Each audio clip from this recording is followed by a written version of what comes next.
Namaste, everyone. Welcome to the Cārvāka podcast. It is Shastrartha time. It is episode 7 today, and today's discussion is titled Casual Casteism and Gender Insensitivity in Everyday Language. In case you're watching this for the first time, let me just explain the procedure to you. So, obviously, we have three panelists with us today. Every panelist will make opening remarks, which we will be around 10 to 12 minutes. And after all three of them make the opening remarks, we'll have a second exchange where they can talk about the comments made by each other and the questions of the live viewers. All of them will be taken at the latter half of the session. So if you have any questions for the panelists, you can use the super chat option and you can ask them. So I'm not going to speak today. I leave my comments and my opinions till the end of the show. I usually do tend to explain a bit, but I don't want to do that today. So you know what? Let's start with Abhinav. So Abhinav, what are your opening comments? Yeah, thank you, Kushal, for having me back at your podcast. See, I think the entire debate started when I tweeted, quoting another person, that the use of the word conserve is wrong. So he has basically called Arvind Kejriwal Conserval. And I say, look, the Kanjar is the name of a caste, basically a semi-nomadic tribe, which has over the time became caste. This is how it happens normally. And you are using the name of that caste as the word of abuse, and which is something we should avoid. So I didn't call the person caste-based. I didn't call that you are being bigoted or something. I simply said that people are ignorant about it and be careful about it. The point is that there were lots of reaction by different people, and majority of the reaction were quite positive. They say, "Well, I didn't know about it, so and I have also been using this word, but from now on, I will be careful." And other people also said, "Yes, this is a wrong thing," and they have been noticing it for a long time, and but no one has called it out. But there was a small bunch of people which was adamant at using this word, saying that you are reducing everything to caste, accusing me of being a casteist, and saying that we don't mean anything negative by the word conserve. We mean lazy person, the useless person, or something. And they were quite adamant in using this. This is our culture; we will use it. But that's the whole point. In everyday language, you have normalized the demonization, the dehumanization of the lower caste to such an extent that you do not even think twice using their caste name as a term of abuse. And this is not just about the Kanzars, it's also about Chamar, it's also about Bhangis, it's also about Koris. क्या भंगी जैसी हरकतें कर रहा है, चमारपंथी कर रहे हो कि एकदम कोरी जैसा है. कोरी मीन्स ना in UP they say आलसी, but Kori is a caste, this scheduled caste. So you don't even think twice. You cannot go on claiming that this is your culture and you do not mean anything casteist because of it. So you will continue to use it. But the point is that these people say, well, it's also about, the person should not feel bad. Why a person whose name is being used in such a manner, why they should feel bad? Because other people also call, baniyas or pandits, baniyagiri kyun kar rahe ho, ya panditai band karo, and all those things. But the point is that you don't use the baniyagiri and the panditgiri as a word of abuse, right? You don't use that. So, and the point is that it's not about what the person feels about his caste identity, because remember, in the society, identity is also shaped by how other people perceive it, how other people use it. So you, if in your family are calling each other kanzar, you're not calling that person kanjar that he's going to feel good or bad about it. You are calling some other person. If you want to insult someone, you are saying you are a kanjar or something. It's about that. You're using that word as a word of abuse. So someone said that, why do you have to reduce everything to caste? I said, my goodness, you're using the caste name as a word of abuse. You are asking me that why I'm calling it out. And the whole point is that I told that person that, why don't you replace your own caste identity, your own caste name with the word Kanjar and use it for the same meaning if you don't feel mean anything bad? What's stopping you? Why do you insist on using the other people's name, caste name, as the word of abuse? So I think this is quite endemic, and this does not end here. This kind of casual casteism is quite pervasive, not just in the terms of abuse, but other things. We will come back to that, but that is my opening remark, Kushal. All right, Pratyasha, I want to go to you now. So, Pratyasha, obviously, we have covered the caste angle, but I'll give you a baseline as to why I wanted to frame this discussion in a very particular way. So when we have our usual conversations, we, the usual lines that are dropped all the time, like "अरे क्या औरत के जैसे रो रहा है?" you know we drop these lines all the time, or in Punjabi, I don't know what that word is meaning, but a lot of times I've heard it, "ਉਹ ਕੁੜੀਆਂ ਵਕਨ ਨਹੀਂ ਬੋਲੀਦਾ, ਉਹ ਕੁੜੀਆਂ ਵਕਨ ਨਹੀਂ ਕਰੀਦਾ." Basically, don't behave like this girl or don't behave like that girl. So i I wanted to frame this discussion where we have a multipolar discussion. So what are your views on this subject? So what do you think? Where do you come from in this one? Okay. Hi, Kushal, and hi, everyone who's tuned in. I've taken the liberty to add a little bit more to the framing, Kushal. So I'll start by discussing a little bit around the politics of language itself, because it's considered that in terms of the meme of language politics, it's a completely left domain. That's the understanding. And even words like say microaggressions or injurious speech, these are things which come from the left and are completely alien to the non-left. That's the understanding. So I want to start the debate by framing it a little bit and trying to show how the process level similarity cuts across ideological barriers. So from the left perspective, there are three key thinkers, I would say, who have started who have brought this sort of excitable speech sort of argument into the mainstream. From feminist theory, of course, it's Judith Butler, whoever have heard of her. And she tried to talk of language being performative, and she brought in the aspect of speech being injurious and us being vulnerable to linguistics. So her idea was that humans are made up by language in a certain way. That's the way, pretty much what Abhinav also pointed out, that your perception, your self-identity is shaped through language and the way people navigate it. That is why language by itself may not just be a medium of injury, or it may not just articulate injury. It could be injurious by itself. So that was one of the core ideas of Judith Butler, which we are seeing play out in this fourth wave feminism phase. From the linguistic point of view, actually, it emerged a little bit ahead, where we talked of action speech, where again, it's by J.L. Austin. And J.L. Austin's ideas were brought in by Judith Butler when she tried to frame this feminist discourse. And finally, one of the key thinkers, like a post-structuralist thinker, Jacques Derrida, who talked of the deconstructivist idea, where you take literature and you break it apart and try to look at the key factors behind what leads to those words coming out. So these three ideas from the left are very, very core to how the politics of language is constructed. But it is not something really alien to the non-left, and I'll try to talk more about how language politics in India itself has been framed. So Abhinav talked of language, and there are some Dalit poets, particularly Namdeo Dhasal, who have heard of him. And Namdeo Dhasal, in his poetry, used language very starkly. So it was like very abrasive, almost rude language, and people would get a shock value out of it. And he's used that framing to say that this is against like the puritanical nature of language which is practiced elsewhere.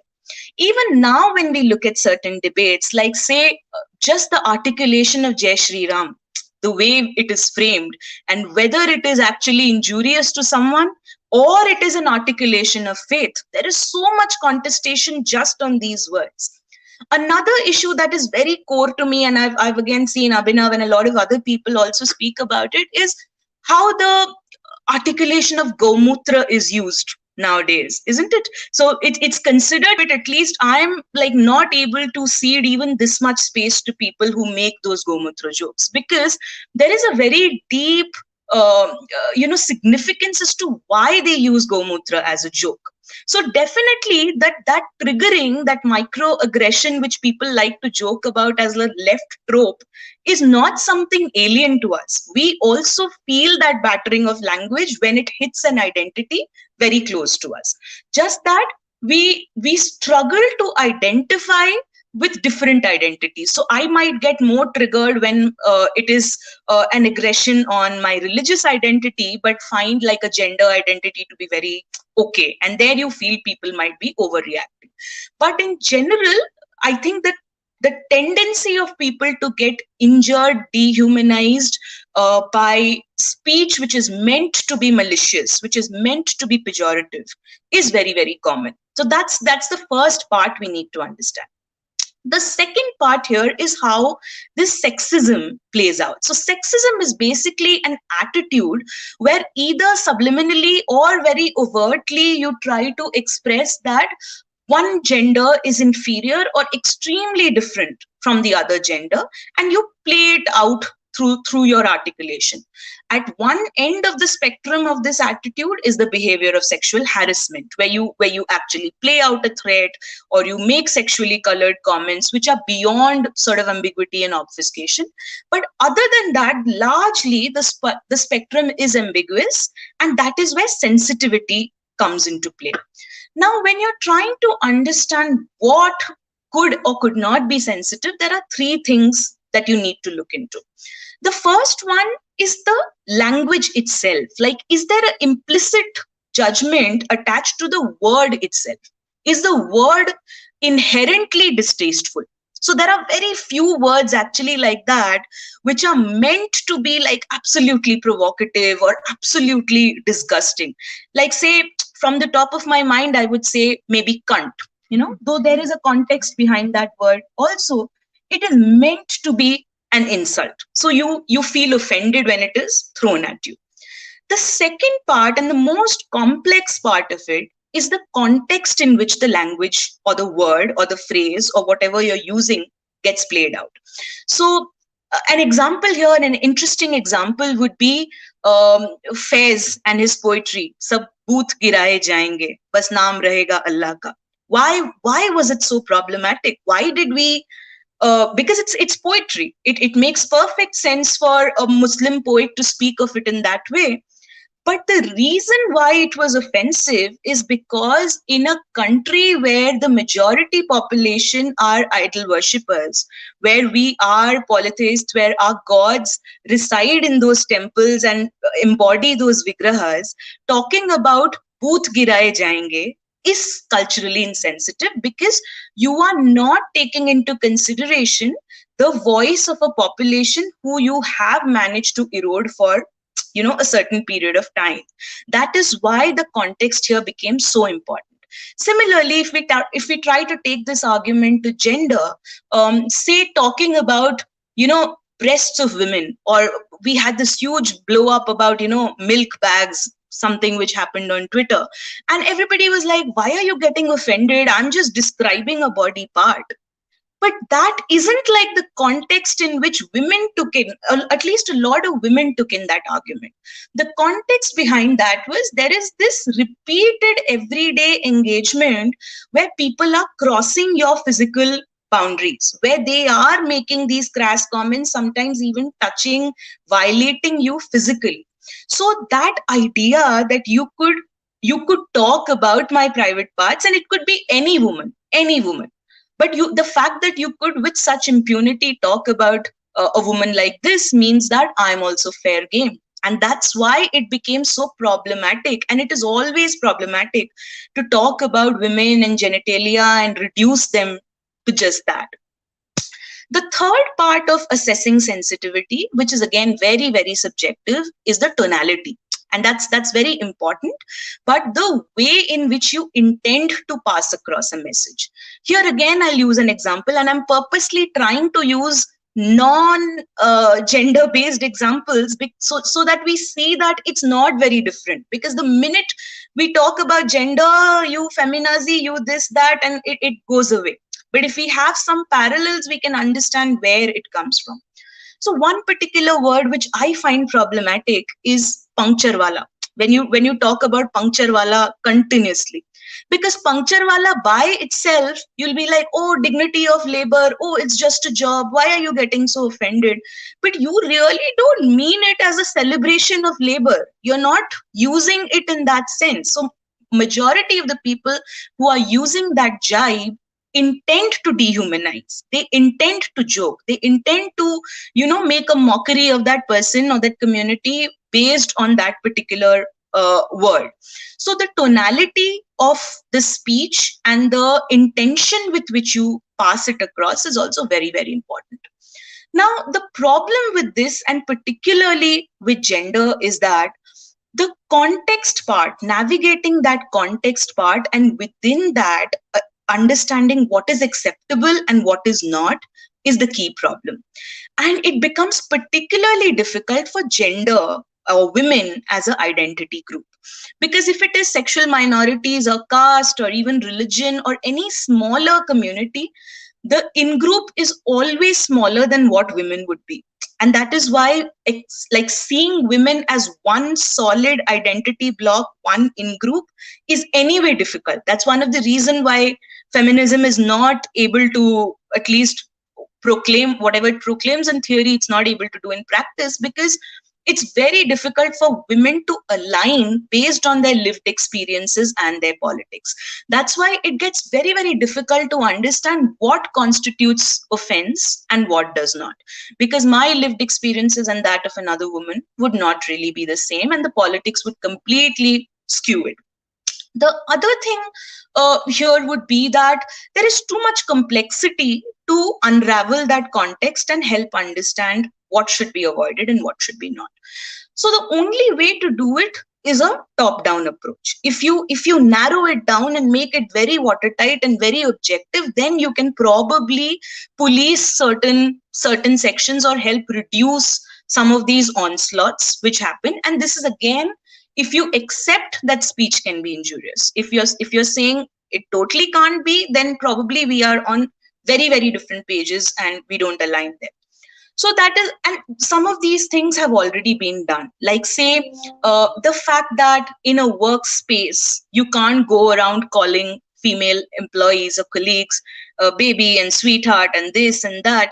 These things would probably be very normalized some years back or a decade back, but now it's not, because it has that top-down push, and you know for a fact that you can't be doing this. That's one way. The other way is what we actually see playing out now. So what women tend to do is, or in that large chunk of the in-group, they try to form smaller in-groups and try to make a new mode of a top-down approach to police language, or at least to reduce the kind of onslaught which happens, because it's not easy to fight it on a regular basis. So what they do is, they sort of boil down the context and tone to very, very essential bits, like small bits, and fixate on language.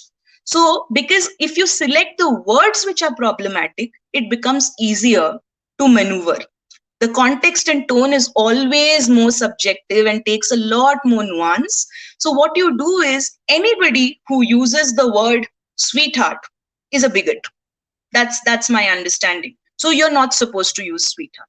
And based on your identity group, it can change to any number of things. So now we hear using the word woman is politically incorrect. So you take your words, you take your phrases, and you actually decide that these are the problems, these are the problematic words.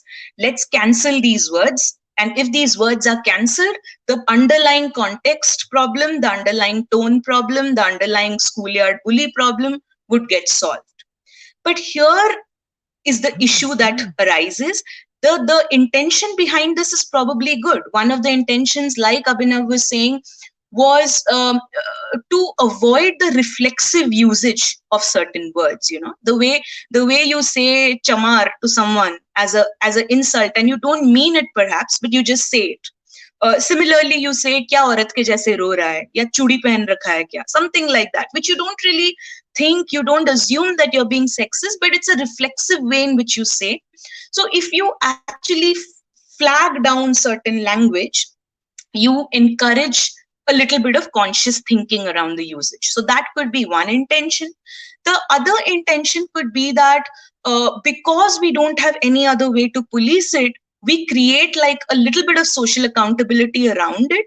And that would mean that people become more conscious and it triggers behavior change. So that could be the two ways in giving, like, I think from our perspective also, because we also say that, we also call out people when they use gomutra, saying that, this is bigoted speech.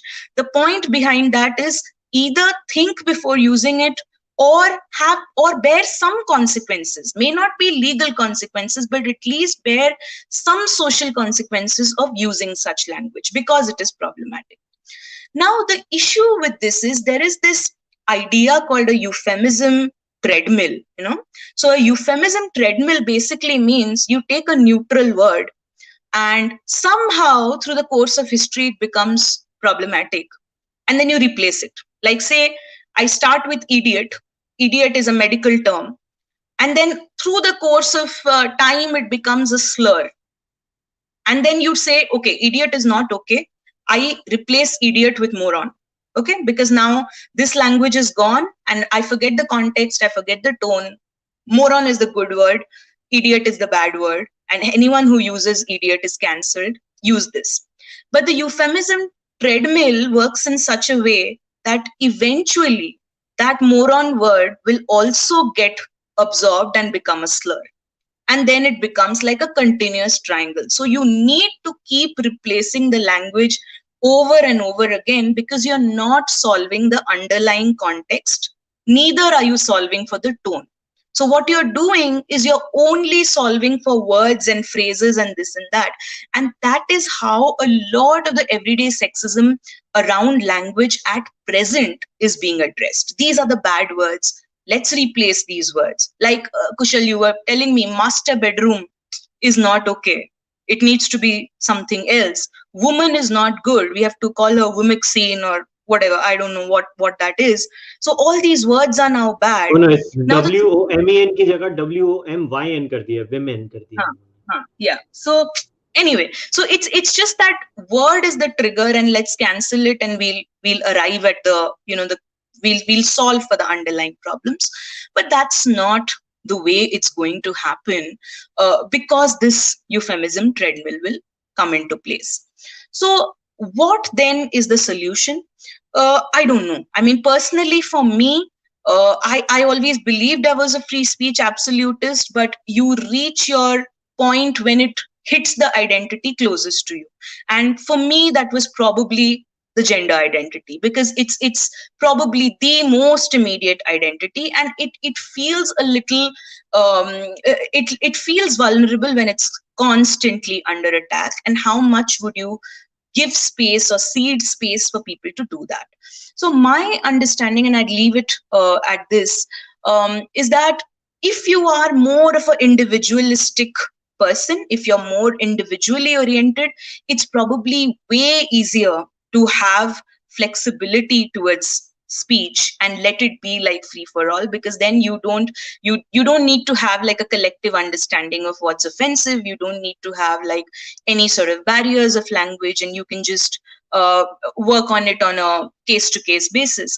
But if you have any sort of a communitarian angle, if there is any identity which is slightly more closer to you, then you probably would have to contemplate this, that would you let any sort of speech go away without any accountability? And I don't mean legal accountability, even social accountability. Would you be totally okay with absolute impunity being given to any sort of language-based aggression if you're facing it?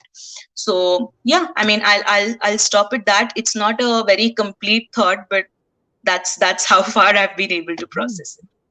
All right, let's go to Abhijit now. So Abhijit, here's my question to you. When it comes to homophobic slurs or even transphobic slurs, again, it's the same thing in language. So I'll give you a classic example, Abhijit.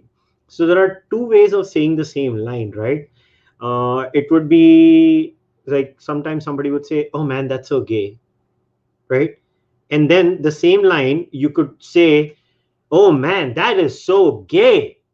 And both lines actually the same words, the context changes completely, but that would be the subjective element in that. But there are clear cases where homophobic slurs are directly used in our society, I'll give you an example of anti-kinner attitudes, right? So because I'm clubbing the LGBTQ all together, and I want you to address that issue. So हमारे यहाँ पे Abhijit, you've heard it many times. क्या तू छक्का है क्या? What do you mean? छक्का pejorative है क्या? छक्का होना क्या पेजोरेटिव कब से हो गया? क्या तुम नपुंसक हो? क्या हिजड़े के जैसे बात कर रहा है? I can give you n number of examples. Or stop being gay. So how do we? So where do you think we have these problems, or do you think we have a problem? So look, this is where I'm talking for myself and not for the community or what the community's view of this is. Because see, I generally oppose all restrictions on speech short of violence. Okay, which is why I oppose, say, the Holocaust denial laws in Germany, France, Britain, and all of that. And this is why I also oppose the SC/ST Atrocities Act bit and this outraging the modesty of a woman bit in India. Whether we like it or not, using caste-based pejorative language in India is illegal.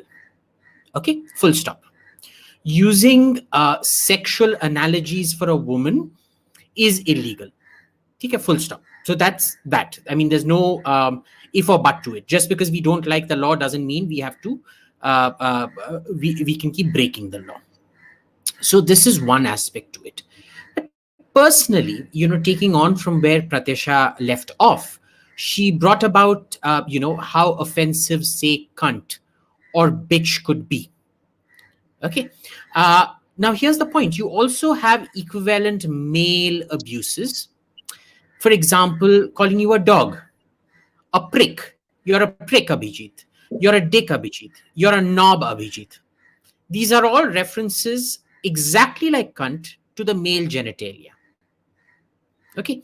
And yet men don't take it. It's like, dude, you're a knob. And you're like, yeah, man, like so cool. I've got a knob. That locker room, football, cricket locker room talk kind of whole thing. It just amazes me how much this whole female gender thing has just internalized all these paradigms of using genitalia descriptions as victimizing them. Whereas in a man's case, when you're called a prick, a dick, or a knob, which would be same as, say, cunt, twat, or whatever, it's like, it's nothing. I mean, it just slides off you like that. Okay.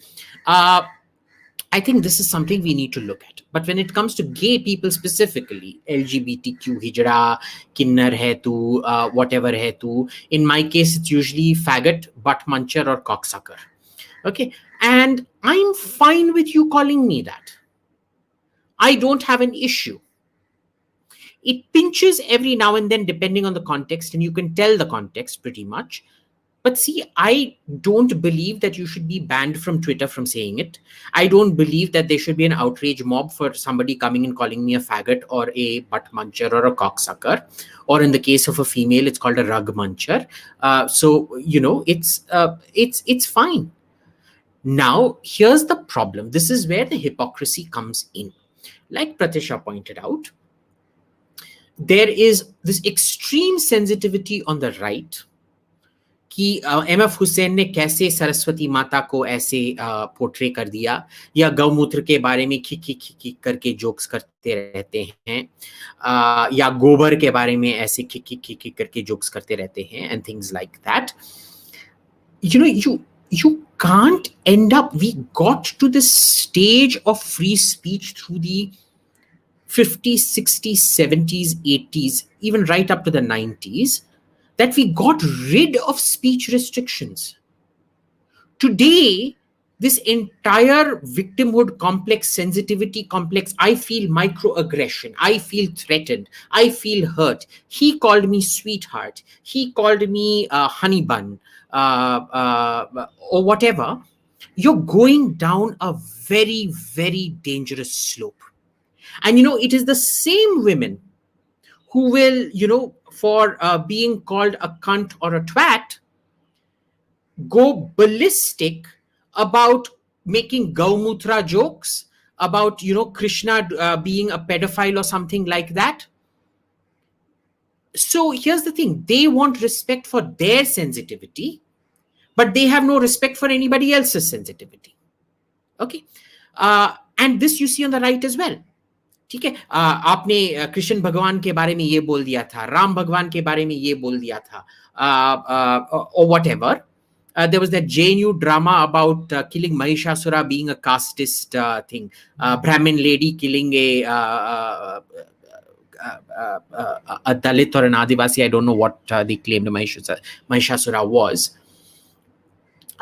Huge sensitivity about themselves, but then Hindus themselves, those same people who were outraging during that whole drama, are the ones that go around saying kathwe, puncture wala, what not have you for somebody else. Now, I'm fine with all of that. Ma baap ki gali, cunt, twat, faggot, butt muncher, cocksucker. I'm fine with all of that. When it comes to the restriction of the law, I don't agree with the law, but I will follow the law. But there is this hypocrisy everywhere, and we need to think long-term out here, that we are going down a very, very slippery slope. Because once you start, first of all, remember, this isn't legislated. It is only SC/ST and women sexual objectification of women that is punishable under law. It shouldn't technically, but it is. Then where do you stop? So, for example, when the way Abhinav said, why don't you use your community name as an abuse? In Tamil Nadu, it is. Brahmins are called Papan Papati, male Papan, female Papati, which implies, it's only used for Brahmins, and it means a kind of slutty, hoary, a keeper, dalal of Devdasis kind of implication to it. So, there is also that. So where are you going to start legislating hurt sentiments? Very, very dangerous slope, because then every religious guy is going to come and say, and that is the end of free inquiry. The second, far, far more dangerous social insinuation of things like this, of not calling people cunt, twat, bhangi, faggot, whatever, is that this is all being done as a extrajudicial witch hunt. Essentially, public online lynch mobs or virtue signaling lynch mobs, which again you are taking away with the state's monopoly on law and order. You're creating extrajudicial mechanisms. Already we see how the SC/ST Act is abused very frequently. Do we need it? Yes, we do. Unfortunately, we do. All right, but not speech controls. I think an SC/ST atrocity has to be an actual physical atrocity, whether we like it or not. I know it can be demeaning. I know it can trigger people, but there is a larger issue of freedom of speech involved out here. So there is come to the third part, which is, a lot of people say, Abhijit, you know me, I keep using whatever the hell I want on Twitter in real life or whatever. My thing here is really quite simple. If you start playing victim to me, I know you get brownie points for victimhood. I know we celebrate victimhood, but you will get zero respect from me. Let me make this absolutely clear. If you play victim, I spit on you. I have no respect for you. Zero, zilch, nada. So take your little weakness bandwagon, your little victimhood Olympics, and go somewhere else. Okay, I want to come in here now. So Abhinav, I'm going to go back to you. While I agree language policing is a problematic issue, but here's my point. And this is what I want to talk about now in the discussion. And I want to focus on this now. It doesn't change the reality of our society. It doesn't change the fact that we have casteism in our society. It doesn't change the fact that we have homophobia in our society. It doesn't change the fact that we have misogyny in our society. And it also doesn't change the fact that until and unless we don't address these issues and their casual usage in language, and I want to focus on the caste angle now again with you, Abhinav. We're not going to solve it, right? So, what is the ideal goal? The ideal goal, Abhinav, of a society would be to get over casteism. And when I say get over casteism, I'm very clear. It should also not be in a case ki any kind of negative connotation is not ideal, right? It doesn't matter. Although it's obviously woefully lopsided when it comes to the lower caste, it's quite obvious. Anybody who says it's not is just lying to themselves. So how do we deal with this? While we know that it's a slippery slope, but the reality is, यार भाषा में तो ये शब्दावली में तो है ही नहीं ये चीजें. So what do you think? How do we deal with? So don't you think the acknowledgement of the problem itself comes when we talk about the problem?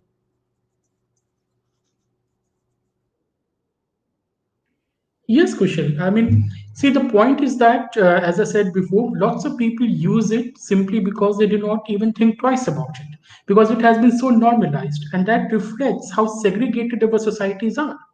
Because I'll give you an example, because talking about caste and casteism, so you often see that in the universities, in the colleges, Kushal, that uh, there's a group of people standing, let's say a random group of classmates or the university students, and someone will say, all these reserve category peoples are crap and all those things. Now you have 50% reservation in the education institutions. So means that even in a random crowd of your class or something, there will be at least reserve category people, if not 50%, 30% will be standing there, OBCs, SCs, and STs. But you don't even think twice, saying it on their face that you are crap. That is casual casteism, and that comes from segregation at the social level, that you have never dealt with the people of other caste who lie. There's a socialism, so it does not mean there's like two upper caste people are different caste, but they are on a kind of a same social platform, a hierarchical platform, right? So I'm talking about, you are not dealing with the people of different strata that much in your daily life, and this kind of insensitivity comes from that. So yes, it's not just a language problem, it's also the problem at the social level itself. We live in ghettos to a great extent in this country. You go to any village, you go to any small town, every caste will have a different kind of their colonies. They will not like to intermix with each other. Their children grow up normally socializing with their own caste people, and they had no idea of how to deal with other people. And that's true for everyone, every caste. So that is a problem. If you solve that, I think lots of these insensitivities will go away, right? So you don't know how to deal with the other people. Other point is that, so everyone is talking, like Abhijit is saying that it's a victimhood Olympics, on you're playing victimhood. But remember, it's not just that someone is calling someone by a caste name or caste slur and that becomes a trigger. That's a left-wing nonsense, that you're triggered by everything in the world. Remember, the Dalits and the lower caste, they are thick-skinned, otherwise they can't survive. As simple as that. So you go to a previous generation, to our fathers and our parents' generation, go to their experiences of entering the universities and colleges and the schools. It was so violent. It was so abusive. It was so demonizing. The teachers would be abusing to them, right? They would be openly discriminating against them, and they survived through it without any left-wing euphoria or without getting triggered or something. So remember, the Dalits and these people have thick skin. They can survive, and they have been surviving for a long time. The younger generation, the new generation, has it far better than the before. So I don't get this point when they go around, this doing this victimhood Olympics or getting triggered and everything. That's a different aspect altogether. That they try to bring cases against you, they try to file FIR, and I think that's all rubbish, because that's trivializing the problem. But the sensitivity part has to be there. You deal with it by, first of all, solving the segregation problem at the social level by greater sensitivity. And that is what I learned when I tweeted that tweet. So lots of people said, well, I didn't know about it, so from now on I will not use it. And that's, you have to have good faith in the society rather than seeing the other people as some kind of inherently evil person who is going to use these words and abuse us against you no matter what. The other point, Kushal, I want to make is that it's also about social power. So lots of people are saying, well, there are jokes on my caste as well. There are jokes on Sikhs as well. There are jokes on Banyas and Marwaris as well. And so what is the problem if there's a joke on the lower caste person, or there's a joke on tribals or other kind of people? But remember, this is here what Pratyasha is talking about. The context comes into play. And also I will add the social power comes into play. Systematically in the history, the people have been demonized. and have been segregated, and there's a strong element of violence associated with it.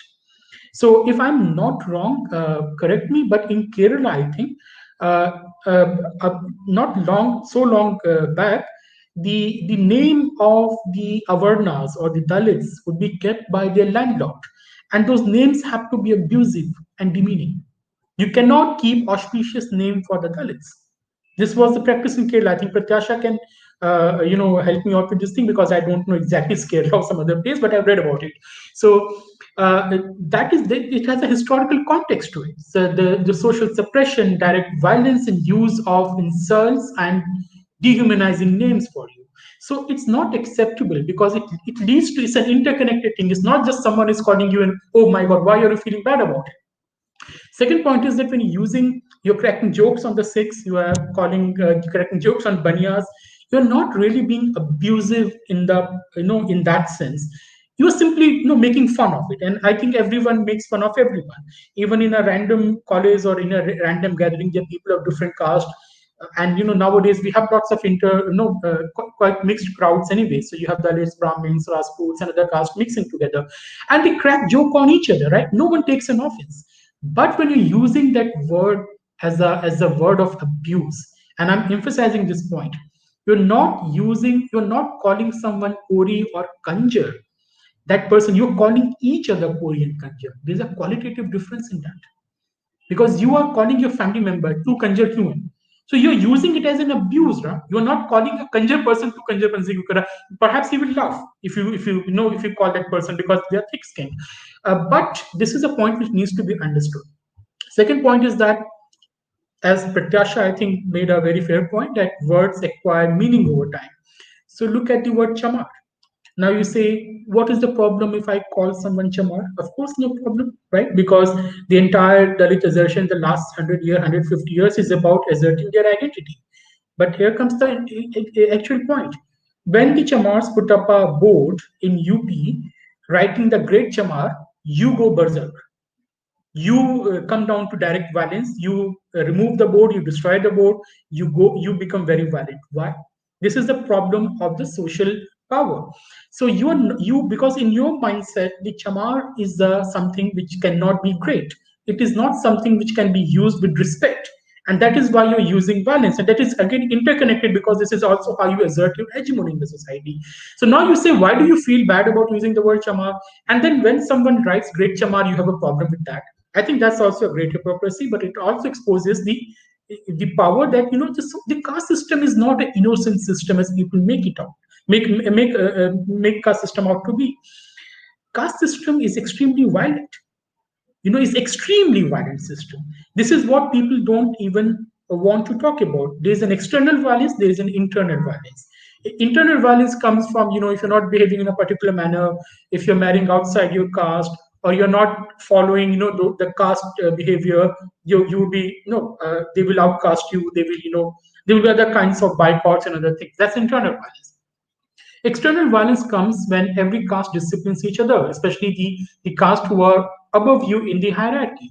And some people say that why don't we find, the great acts of violence against the caste system in the history? But that's a classic,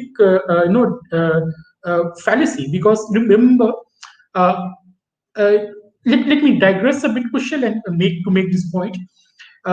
There's this very romantic notion that the tribal societies, the prehistoric societies, were very peaceful, because there was no private property, there were nothing to fight over, so they were quite peaceful. And they used to go and say mostly the left-wing researchers would say that we do not find any evidence of large-scale war in the prehistoric societies. So violence was, of course, pretty low as compared to the modern society, which is a capitalist society.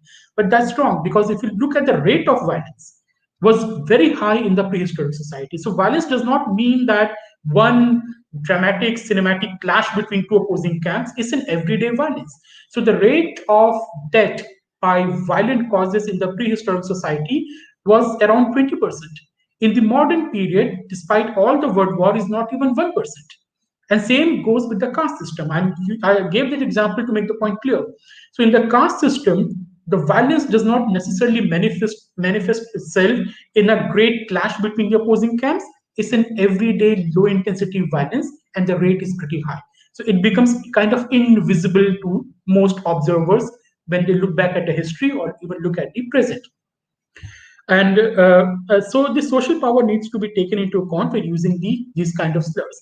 Now it goes for the women as well. As Pratyasha is saying that, as Abhijit was saying that, how does it matter if you are calling someone, by a gender-based slur or something? But as Pratyasha said that it matters because it's about social power. It's again about the domination. It's again has a direct connotation and relation with the actual physical violation of the woman body.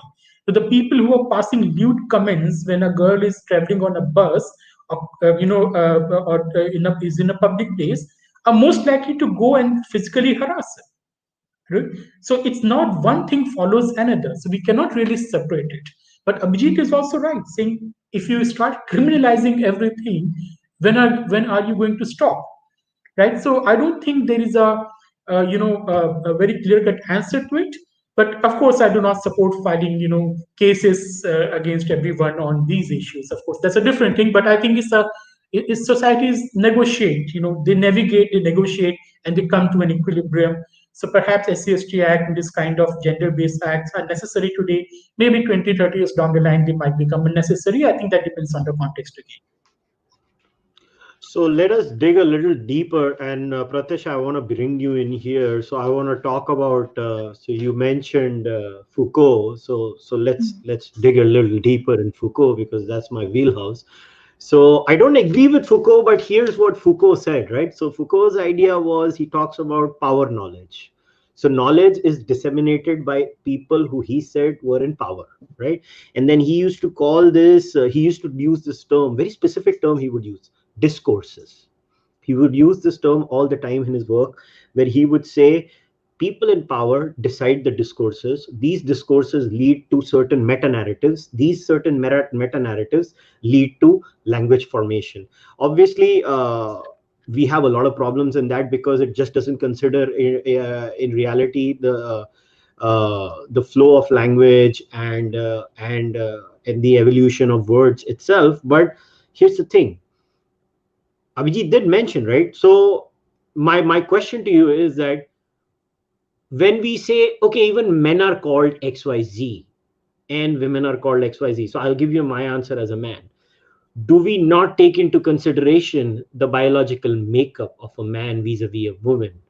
Because I don't believe men and women are the same at a biological level. We are distinctly, even at the brain, we are distinctly different in certain areas, that certain trigger points just don't work the same way for a man or a woman. So considering that, because we can't assume, or we assume that it is a blank slate and everything is that. I don't believe the human mind is a blank slate. I believe the human mind is actually significantly influenced by our genetic makeup too. Yes, it is a nature and nurture play where your environment plays a role. But in that case, don't you think we need to distinguish between the male and the female experience, even from a biological perspective, where maybe men just don't care? It doesn't it doesn't function into their biological makeup in the brain. But for a woman, it is a perception of threat, where men don't on a case of threat perception, for a female, in my view, being called out sexually about her body parts is a far greater threat perception than maybe a male being called out. Or am I missing something?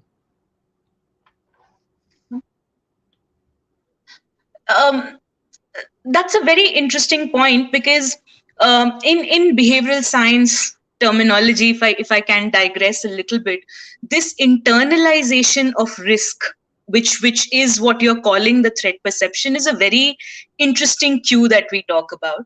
And somehow the lived experiences of the woman and the man, where biology also plays a part, the socialization process of the woman also plays a part, where modesty and a certain way of behaving is built into the lived experience of the woman is very, very critical. So from childhood, when you're constantly seeing those those boundaries being breached constantly, and that power dynamic, that agency over your own body getting violated constantly, and this is something that like you can say you're playing a victim, but this isn't victimhood. This is like every day. This is very, very regular. I would bet my ass off that you can talk to any woman and she would tell you that in her life she has faced this situation at least once every year.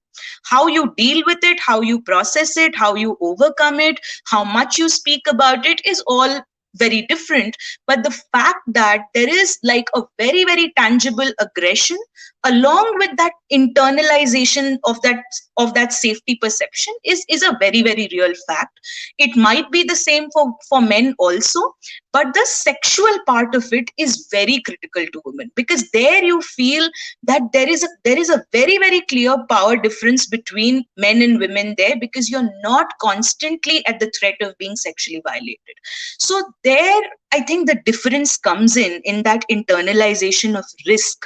And that is why when you see even virtually a man being like crossing that barrier and being able to talk to you in that language which you associate with threat outside, it isn't sensitive. It isn't okay. Now, whether it is a criminal act or not, of course, I agree with Abhijit there that not all of that is criminal, because of course our law codifies like obscene material, sexually laced comments, anything, any unwelcome gesture or speech to be to amount to sexual harassment. Of course, there is subjectivity in that also. But the point that I was making is, while this criminalization is going down a slippery slope, not seeking any accountability and giving absolute impunity to this kind of casteist speak or any sort of absolutely insensitive gender comments is also a slippery slope. Because where does that stop?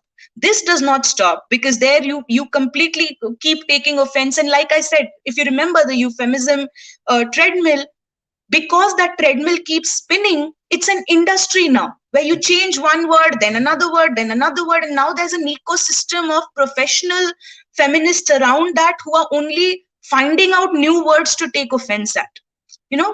Get triggered with that one language. So it's an ecosystem there which is creating that constant fear of these are the words which need to be cancelled.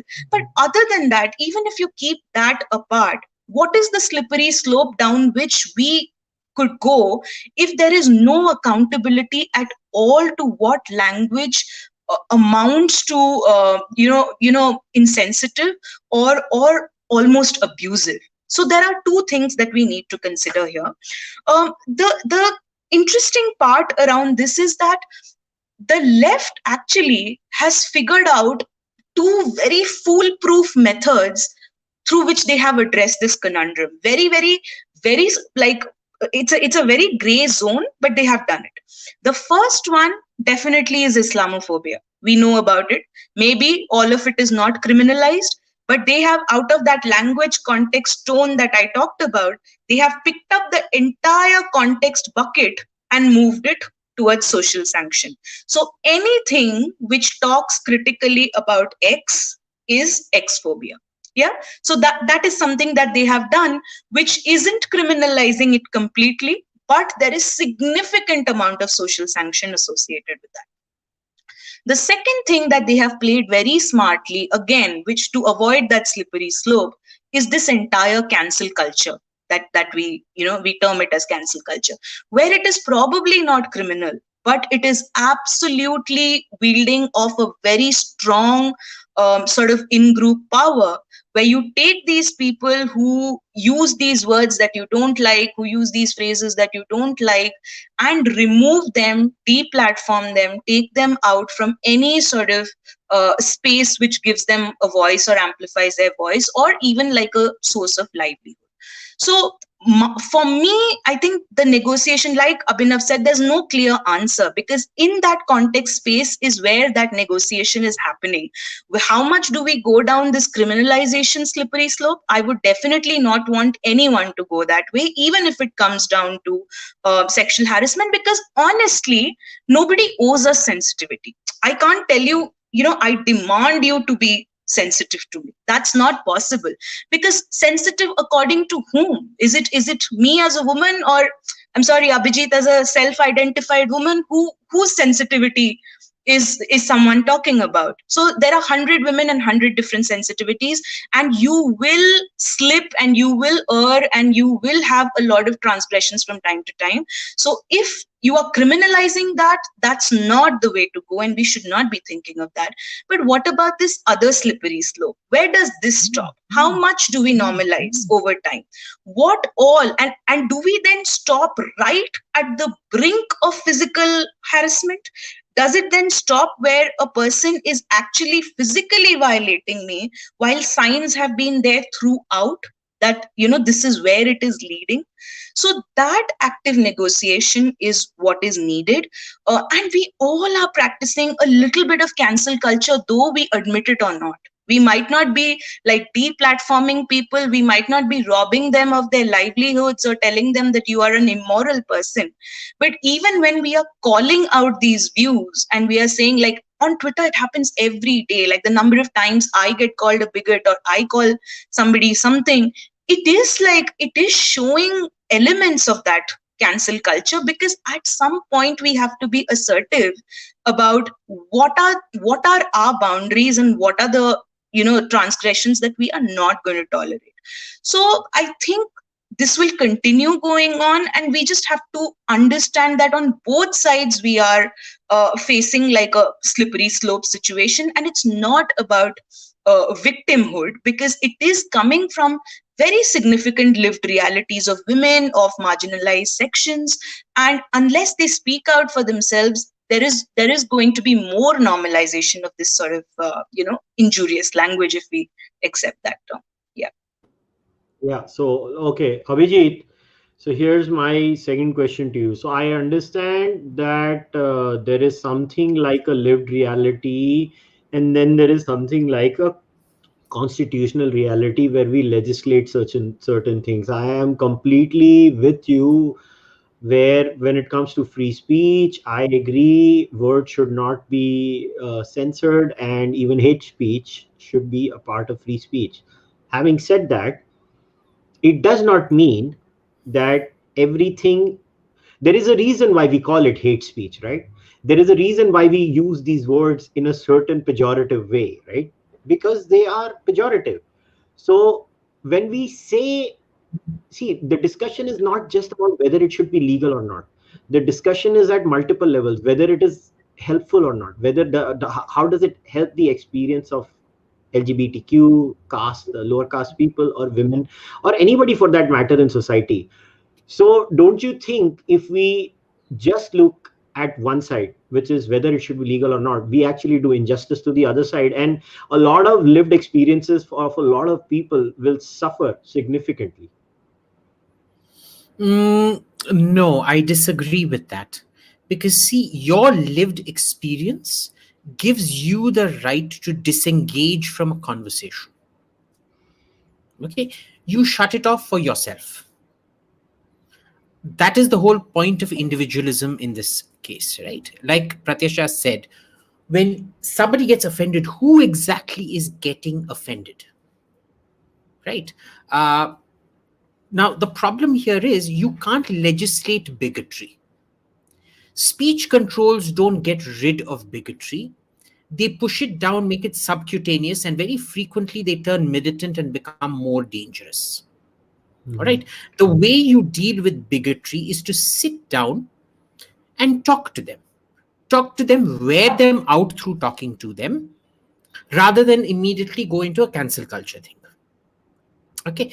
In that way, I find it particularly dangerous. Of course, cancel culture, a lot of people say, is the new version of the Cultural Revolution, Chinese style.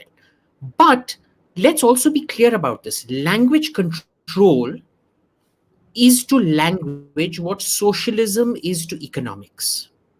You're bringing everybody down to that same sort of mean. And I'll give you a simple example of how it's counterproductive. You look at women's emancipation, the emancipation of Jews, the emancipation of Black people. None of this happened through language control. In fact, when Disraeli becomes Prime Minister of Britain, the first Jewish Prime Minister of a Western country, it was perfectly okay to go around calling Jews Christ killers, kikes, what have you. When slavery was abolished, and then finally in the 60s, the Jim Crow laws were abolished, right up to the 80s, it was perfectly okay to go around calling black people niggers. Okay, language did not drive that. You have, the greatest progress in women's liberation also happens at the time of that Mad Men series which you watch, where it's honey bun, sweetheart, cupcake, sexually flirting with you in the workplace and all of that. All of this happens because liberation happens, emancipation happens because of economic reality, not language. And the problem here is there is a lot of correlation being confused as causation. Let me give you a simple example. I slightly disagree with Abhinav on Banya, Dalal, and Papan as not being abusive. They are. Remember, Banya implies there is a sexual context to it, that you're trading in women. Dalal implies you're a pimp. Papan implies, again, that you're a pimp, whore, whatever kind of thing you are.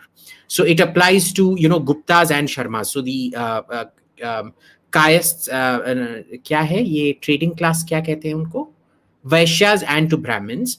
I don't know what the swear words for Kshatriyas are. I don't know. But we also need to realize that oppressive systems that we are talking about.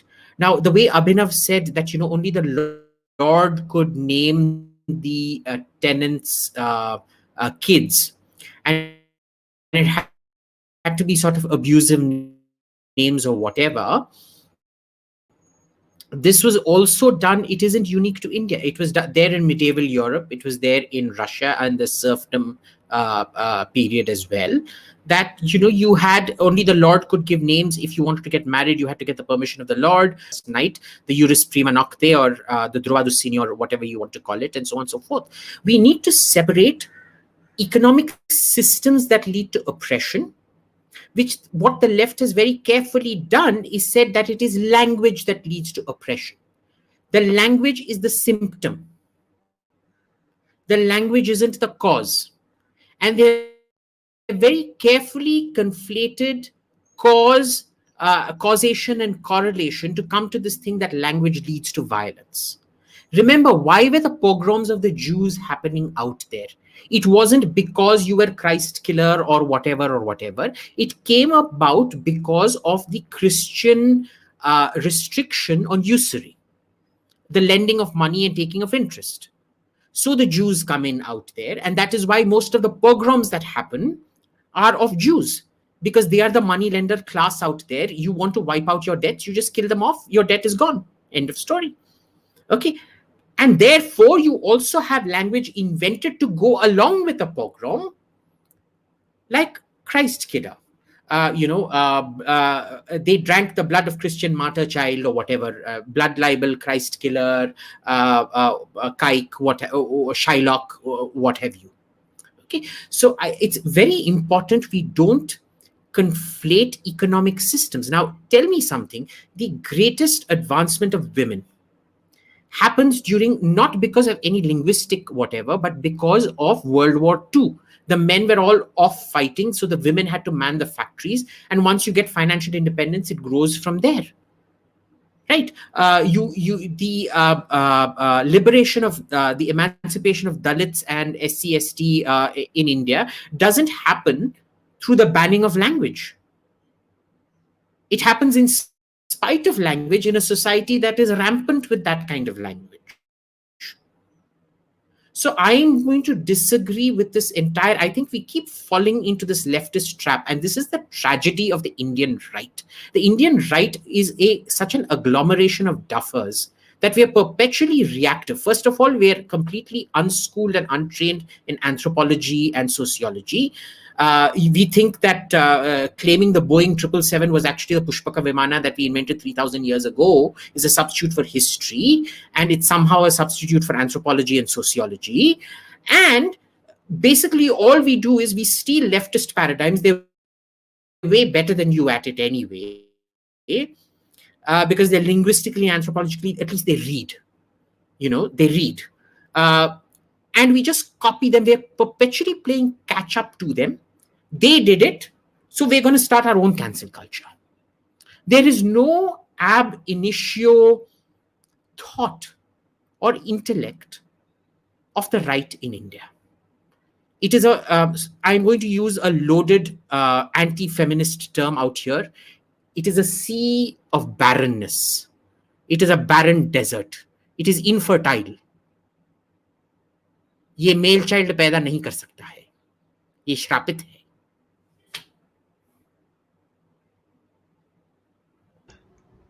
Abhinav, bolo.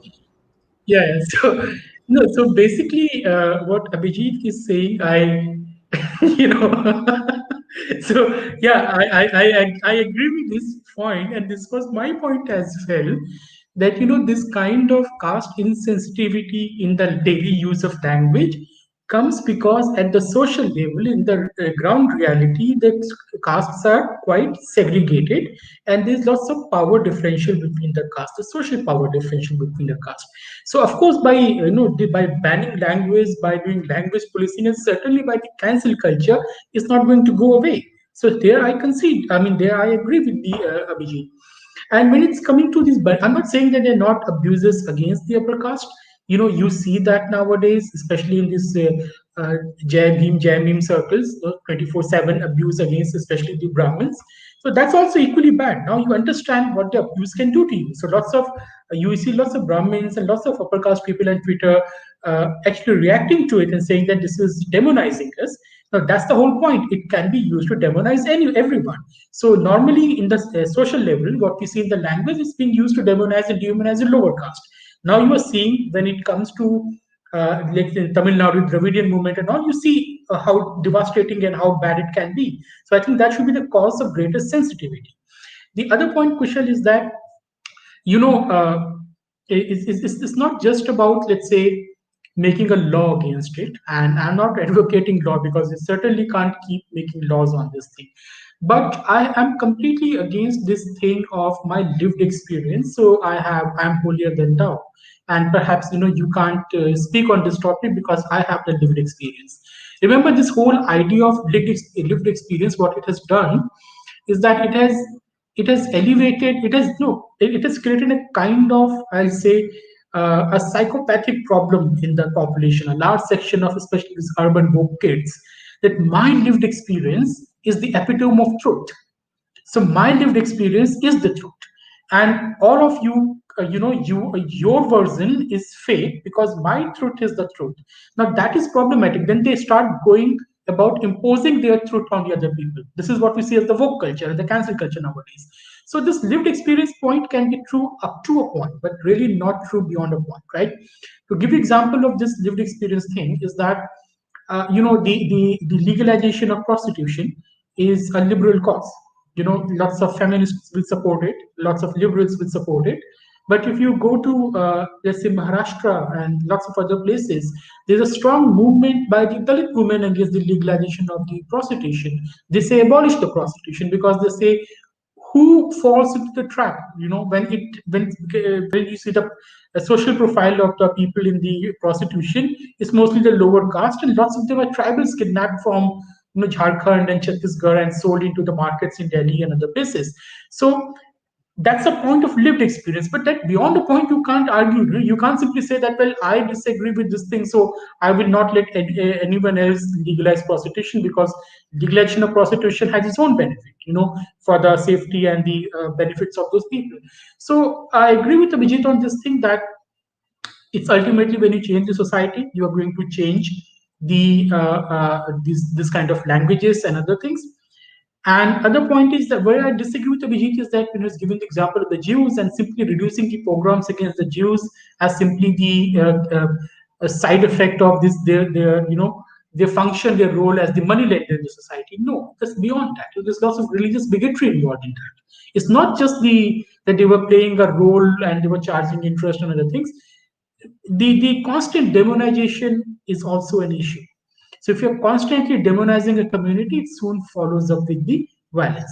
We see that in the Islamic society. We see that the constant demonization of the Hindus in the Pakistan leads to a situation where even a Hindu temple can't be built in Islamabad. So that is also an issue. So Abhijit is perhaps not entirely wrong in dismissing that. Okay, so here's my counter now. I and Pratyasha, you can come in. I still think that there is daylight between legislating something and addressing social problems. And I still am not convinced that language has no role to play in social problems. Language is a reflection of the social problem. And if it is a reflection of a social problem, the solution also comes in the form of a language. A meme at the end of the day, what are ideas? Ideas are memes, right? So meme A is a problem. It is reflected in the form of language. The solution to meme A is also coming in the form of a language. So we need, at the end of the day, we can't escape language altogether, right? This discussion itself is us using words. So to say language, it is not the cause, but it is a symptom and it is a symbol of that problem. So how do we get out of it? So Pratyasha, what's your view? Firstly, Kushal, to Abhijit's point about language not being the be all and end all of emancipation, there is absolutely nothing to disagree with on that. And in some of the past sessions where we talked about fourth wave feminism, particularly, which is probably the most left of center sort of, like, it almost completely overlaps with critical theory in that sense, and that's why he's right. It is what socialism is to economics. There is absolutely no disagreement there, and that is exactly one of the reasons why that sort of group is starting to get smaller and smaller and smaller, with like a top heavy portion imposing that language down on everyone. So definitely, if you're considering it as the pathway to emancipation, it is problematic. But I think this discussion was in the context of whether language is important at all and whether it should be a factor that we take into consideration while talking of what collective identity and civilizational memory.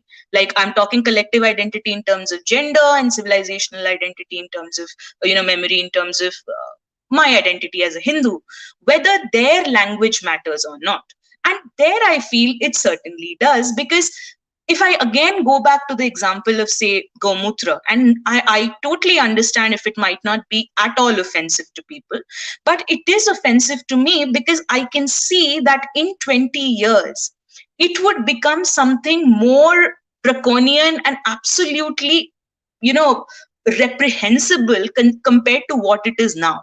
Now you can consider ignoring it and say, these are stupid guys, let them make a joke and I'll disengage. That is why I said, when you're individualistic, you can afford to do that. But not all of us are, like, not all of our political ideologies are structured in that way. When there are sexual slurs and abuses and crossing of boundaries all around us, how much do we actually disengage? Is it possible to do that? It's not always a one-to-one conversation that's happening. It is something that we are, even when we are walking on the road, even when we are in a bus or public transport, we can feel and hear and have that threat perception all around us. So it's not always possible to disengage from the wider ramifications of what that language turns into. And eventually down the road, it will be something that will shape collective memory of what that identity is. That is why it's extremely important not to neglect language when we are trying to think of what emancipation is. Of course, if it's the way to attain something, it's first of all coming from a very privileged understanding of where women stand. Because if you feel language is all the barriers that they have left to cross, then it's a very problematic thing. Like in India, I would say, if we go to a rural belt and talk to them about what are their problems, it probably won't even figure in the list. But we are still talking about it. We still need to have some conversations around it and not completely, push it to the background, considering it to be a copy paste, job from the left. Because if it is important and if you give them that space to shape the entire discourse around it, then eventually you are the losers, because it is not something that is very, very far away from our identities. It is a daily thing, it is a lived experience thing. So it's better that we have some kind of stake in the conversation and steer the discussion in some way or the other. So that was the first point. I forgot your question. Sorry, Kushal. That's okay. That's okay. So it's okay. You've kind of addressed it. My question too. So Abhijit. So basically, Abhijit. Wow. Don't get me wrong, but are you saying sticks and stones may break my bones, but words can never hurt me? Is that the kind of jest, right? That words can never hurt. But Abhijit, don't you think words do hurt? At an individual level, yes. At a macro societal level, no. This is the difference between saying Porus lost to Alexander, but why did Porus lose to Alexander? And this is where the whole thing of macro micro comes in. I agree with Pratyasha that we need to engage with this, in that we need to delegitimize this entire movement, because it's becoming something of a joke. It has gone to the point of such utter ridiculousness, and I think Titania McGrath kind of exemplifies that entire genre. That book Woke that Andrew Doyle, who is Titania McGrath, writes, is actually the distillate of the looniness that is this fourth wave of feminism. My mom had acid thrown on her. My paternal grandmother, her husband died in 1948 when my father was just 11, and she raised her kids as a single woman, when they were called and single women were called whores. I mean, oh, how does she make money, how does she support her family, she's obviously sleeping around, blah blah blah blah blah. They overcame all of that, right? Now you can say that is their lived experience, it is their individual thing, it can't be extrapolated on the whole. But then also remember, this people who did not have the same experience as my mother or my paternal grandmother also can't be extrapolated on a macro. Now, what is the macro out here? The macro here, let's go back to Jews and the example that Abhinav brought up with regards to Hindus in Pakistan. One is understand where the religious bigotry against Jews starts. It starts with a schism in Judaism. Jesus was a Jew, remember that. He observed the Shabbat, he was a very strict Jew in that sense. You have a split in Judaic, in Christian Judaism in that sense, where Peter and Paul want to hijack the movement and align themselves to the Roman Empire. And because Judea was an exceptionally rebellious province, they wanted to separate this Jewish thing from Christianity, because Christianity was seen as a sect of Judaism. And that is why in the Ephesians, where Peter, I think it's the Ephesians, in the letters that Peter or Paul writes, they're like, we can't get into these dietary things. Start eating pork. It's one of the things that's going to distinguish us from Jews. And basically, it was a power play. This is why the whole story of Pontius Pilate not wanting to execute Jesus, washing, literally, the term used is washing the hands, complete figment of imagination, is a sort of contrived. The Jews wanted to kill Christ, and the Romans did not. The Romans were very good. Whereas we know from history that Pontius Pilate was one of the most brutal Roman governors around. He died in disgrace. He was disgraced for whatever reason, embezzlement or whatever, we don't know. But this came about as an intra-Jewish power struggle. The roots of anti-Semitism lie in that Judaic sect itself. We need to be very clear about that. It starts off as within, it isn't an external force coming and crushing you. It wasn't Muslims coming to India and saying tum kafir ho, blah blah blah. This was Jews saying we are loyal to Rome Jews, we are called Christians, we eat pork, and these are not loyal to Rome Jews, right? That is the genesis, the origin of this. Second, you have to understand that it is purely because of capital that and because of the usury laws. And for this, you have to read a book called The Iron Kingdom, which is the history of Prussia, which is particularly important for us because of the Holocaust and things like that. You have to understand that it was industrialization that led to the emancipation of Jews. Why? Because capital was required. And industrialization could not happen without financial security. So you couldn't just get rid of the Jews through pogroms. You had to pay your debts and things like that. You needed to institutionalize capital flows and things like that. And it was very much an economic movement. So, this thing about, again, you look at, say, probably the most communistized Muslim society, which is Albania, as in complete wipeout of whatever their culture was. And there is no Christian Muslim antagonism out there.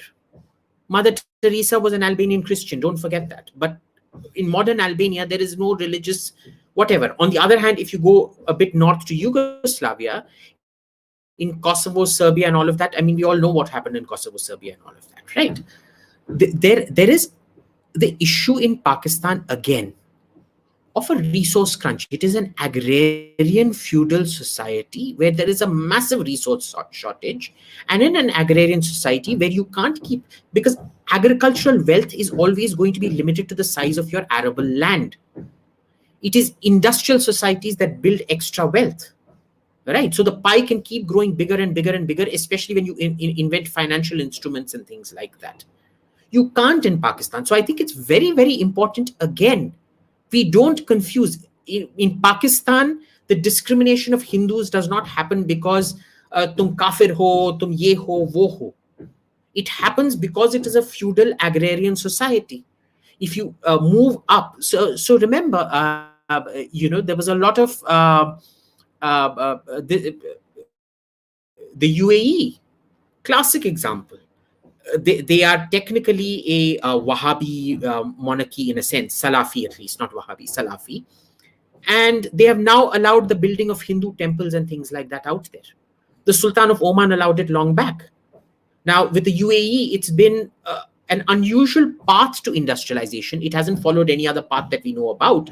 It was oil surplus invested into human beings, and they've kind of gotten rid. I mean, the bigotry is going to take a long time to get rid of. But, the kind of language used against Hindus in Pakistan will never be used in the UAE. Never forget that. And that has nothing to do with the language or the religion. It has to do with economic reality. So, I can just keep giving you examples. I think the Jewish capital examples in Prussia, in Austria-Hungary, even the study of Austria-Hungary is a particularly interesting one. In Britain, it's another interesting one. Isn't it amazing that everywhere across Europe, the emancipation of Jews happens at the exact time that industrialization sets in?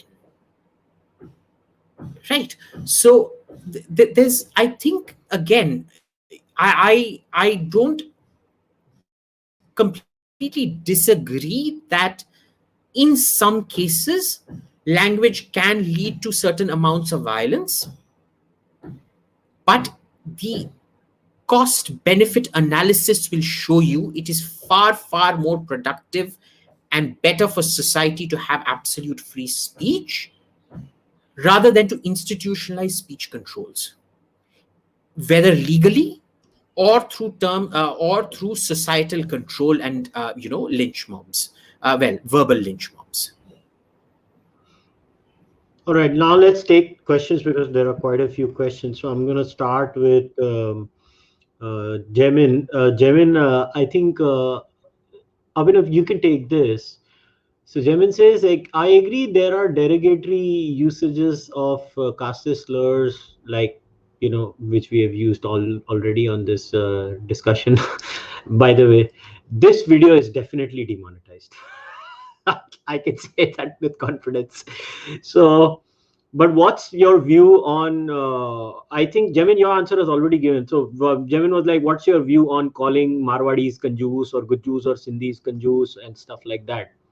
So I think, Abhinav, you've already answered that, or you want to add something to that? So I think that was clear. But Abhinav, there is a specific question for you. I think I want you to take this first. And this is Hrishikesh Joshi, who says, I have noticed my Dalit friends in college hide their identity out of fear of being accused of getting admissions because of reservation. How do you deal with this distaste upper caste youth have regarding reservations? Well, interesting question. Say this is not a distress for reservation per se, because I have never seen anyone abusing or demeaning anyone who has come through the sports quota or through the donation or through the paid seats or through the legacy seats. I don't see Very good. anyone throwing caste slurs on the person who are coming to EWS quota. Remember, EWS quota is the upper caste quota, because if you fall under if your caste is under the OBC list or the SC/ST list, you cannot apply under EWS. So you can't say that I'm an SC person and I'm a poor SC person, so I will apply under EWS. You can't do that, right? So EWS is the upper caste quota. That is how it should be literally called. But we call it EWS. I don't know why. So I have never seen. So you have EWS people. No one is raising the question of merit. No one is raising the question of anything on the EWS quota. When you see the actual cutoff in many cases, even in the recent some SBI exam was conducted, the EWS cutoff is far lower than even the SC cutoff. But no one is raising the question of merit and efficiency. So it's not a distaste of reservation per se, because if you have a distaste for reservation, the first thing you will stamp is the caste system. That's the most elaborate system of reservation built over millennia. The distaste come is actually the caste targeting. So remember when Youth for Equality movement was going on, so they were protesting against the OBC reservation in the educational institutions, but all the slogans, terminology, iconography was anti-SC/ST. They were not targeting OBCs, because in society also you really do not target OBCs to that extent. So it's a caste distaste, which you are giving a rationalization that, well, I'm not a casteist, but I simply hate reservations, so I'm hating these people. But that is not true. The other point is that why do people hide their identity? I think because they know if their identities are known, what will happen. Yeah, as simple as that. So that's a comment on the society, not on those people. So even you see, Absolutely. in every account you have this proverbial a son of an IAS officer who was your roommate and batchmate, who always used to say that मैं तो नहीं पढ़ूंगा मैं selection हो जाएगा. Somehow everyone has the same story. I don't know how many IAS officers this country has. That's a stereotype you have. But remember, I know in many cases, even the IAS officers and all, when their kids start going to school and when they are young, the mother says, "Don't tell your caste." They say someone asks you caste, because once you become, reach the class 7, 8 or something, these discussions do come up because everyone is learning it from home. So normally, so if someone says that, I'm Rajput, what is your caste or something, the mothers actually tell the kids, by don't tell your caste, lie or say I don't know, because they know, because the social experience knows what is going to happen after that. There's a high chance of discrimination. Maybe it happens, or maybe it doesn't happen. But who wants to take the risk? So they're hiding their caste identity in the schools and colleges, not because they're ashamed of coming through the reservations, because they know if the other person will come to know that you are from this particular category, then the behaviors do change, right? That's a real thing. In lots of cases, it doesn't change, which speaks good about the society. But in most of cases, there's a repercussion associated with it. All right. And So now, how do you solve that? And that's a tough question. But remember, reservation is not for individual upliftment. Reservation is not for solving the caste discrimination. Reservation is simply for representation, and that's it. And that's how it should be looked at. It's not for individual; it's for the community. all right, Abhijit, you wanted to add something here? Abhijit, unmute yourself.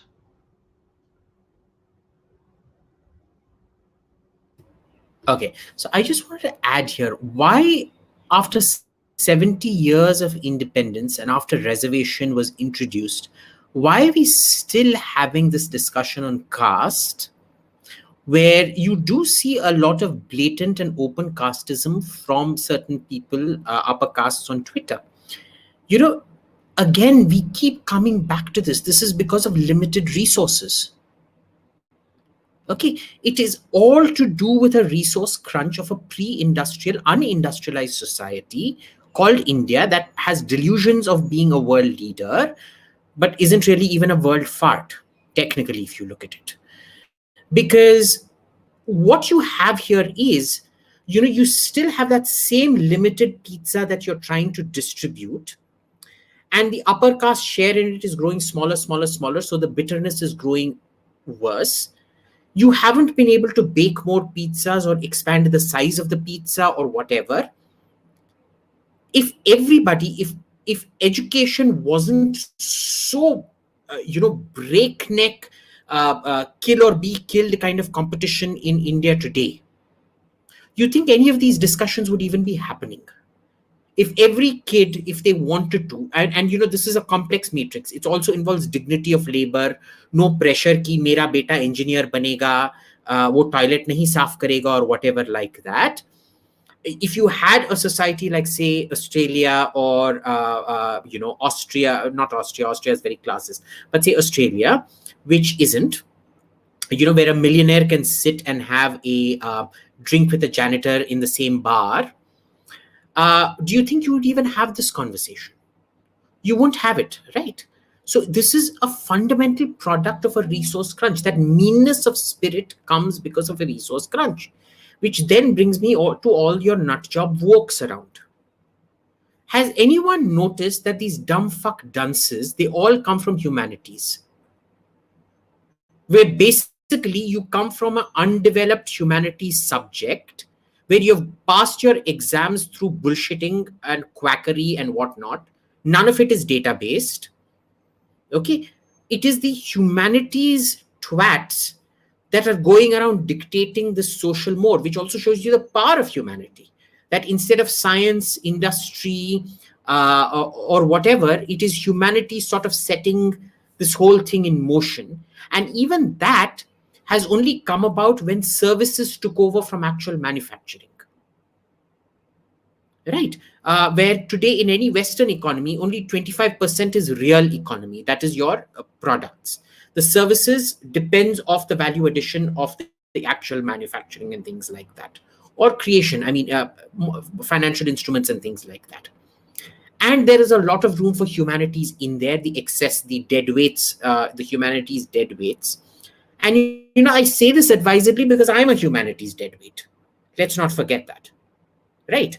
But we need to understand that this wokeness is coming from these humanity idiots who couldn't get into engineering or whatever their mom, doctor banna hai, engineer banna hai. Do you remember that Sylvania Lakshman ka ad where the light isn't, batti isn't jalawifying, and the Jyotish is reading their son's palm, and he's like, oh, very bright future, la-di-da-di-da, and suddenly the light comes on, and you're like, you've got no future at all, and the mom and the dad start beating their own son up. We are a society today. Wokeism is a celebration of third-ratedness. Wokeness is the pedestalization of mediocrity.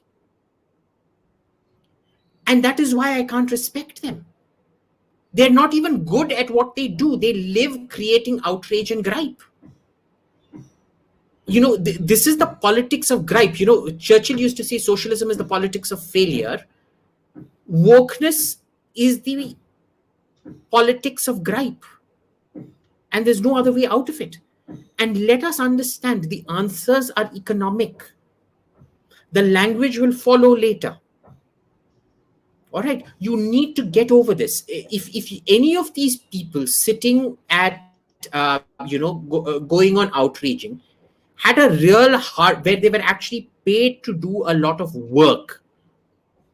Too much leisure time in the West is also a problem, which is also an argument against too much human value addition for not enough actual real value addition.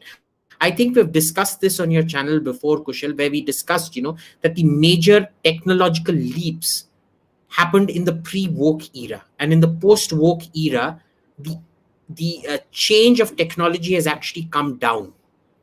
It is minor increments that are happening, not that was huge, in the first discussion. yeah, I think so. Yeah. wokeness and this whole language sensitivity, achy breaky heart, you hurt my feelings, brigade, they are destroying your economic productivity. This is going to be like Venezuela. We have agreed that wokeness and language sensitivity is to this what socialism is to economics. And like economics, these people are going to bring your economy down and they're going to make you bankrupt at some point, which is how they gain power. Remember that. That is how demagoguery works.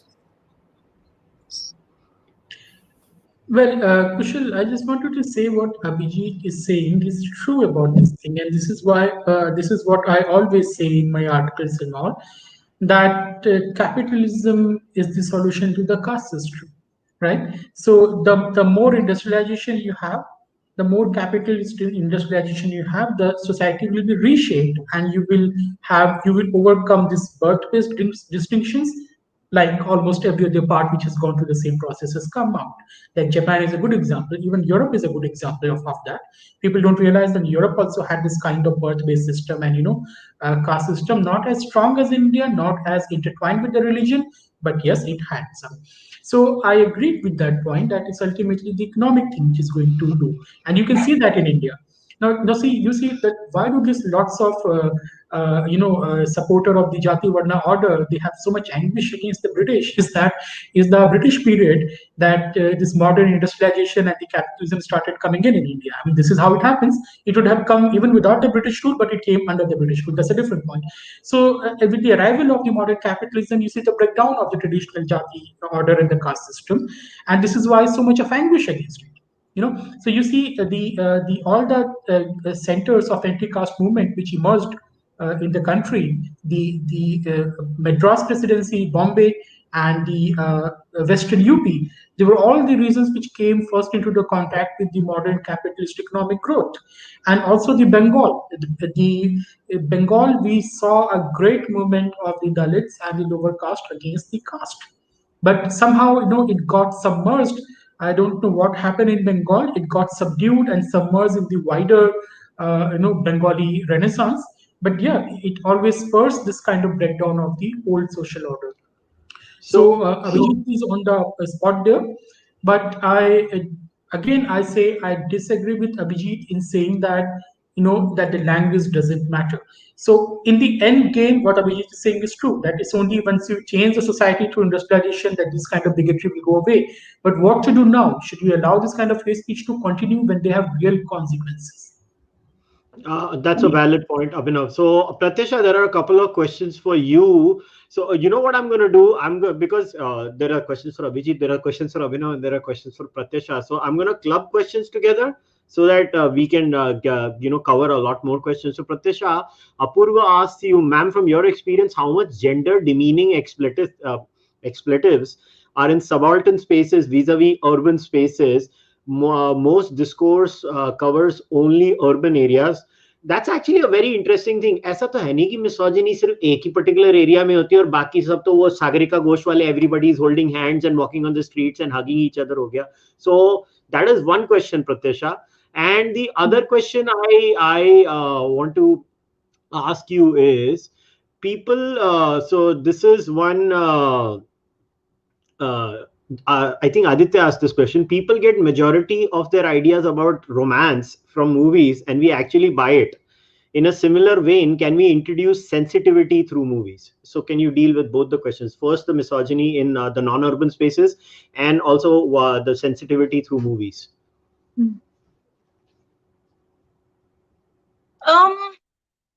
I'll try to answer the second question first, which is very small. I do not have any, like, particularly any huge respect for movies, at least Indian movies in that sense, at least what is dished out now. So it seems like a good initiative. Education, entertainment initiatives are a huge thing in the development sector. They've always been that way. There have been a lot of good shows which reputed organizations have put money into, which focus on things like gender sensitivity, family planning, things around that.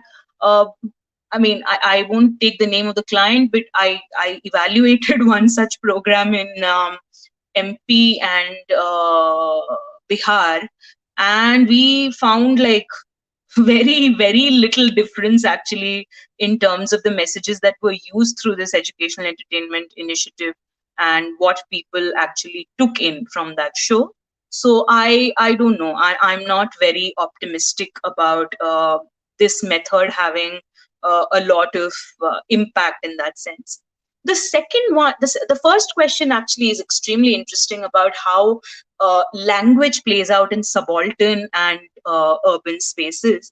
So, in fact, in subaltern spaces, particularly, I mentioned Namdeo Dhasal, and he's from the yesteryears. But even now, if you look at subaltern spaces in rural areas, subversive language, and by that I mean like slightly abusive language, the way women talk about themselves, the way folk songs are written, are actually very risk. If you look at them, and if we go with our sensibilities and look at those songs and look at that kind of language, we might be a little taken aback as to how brash and how abrasive that language is.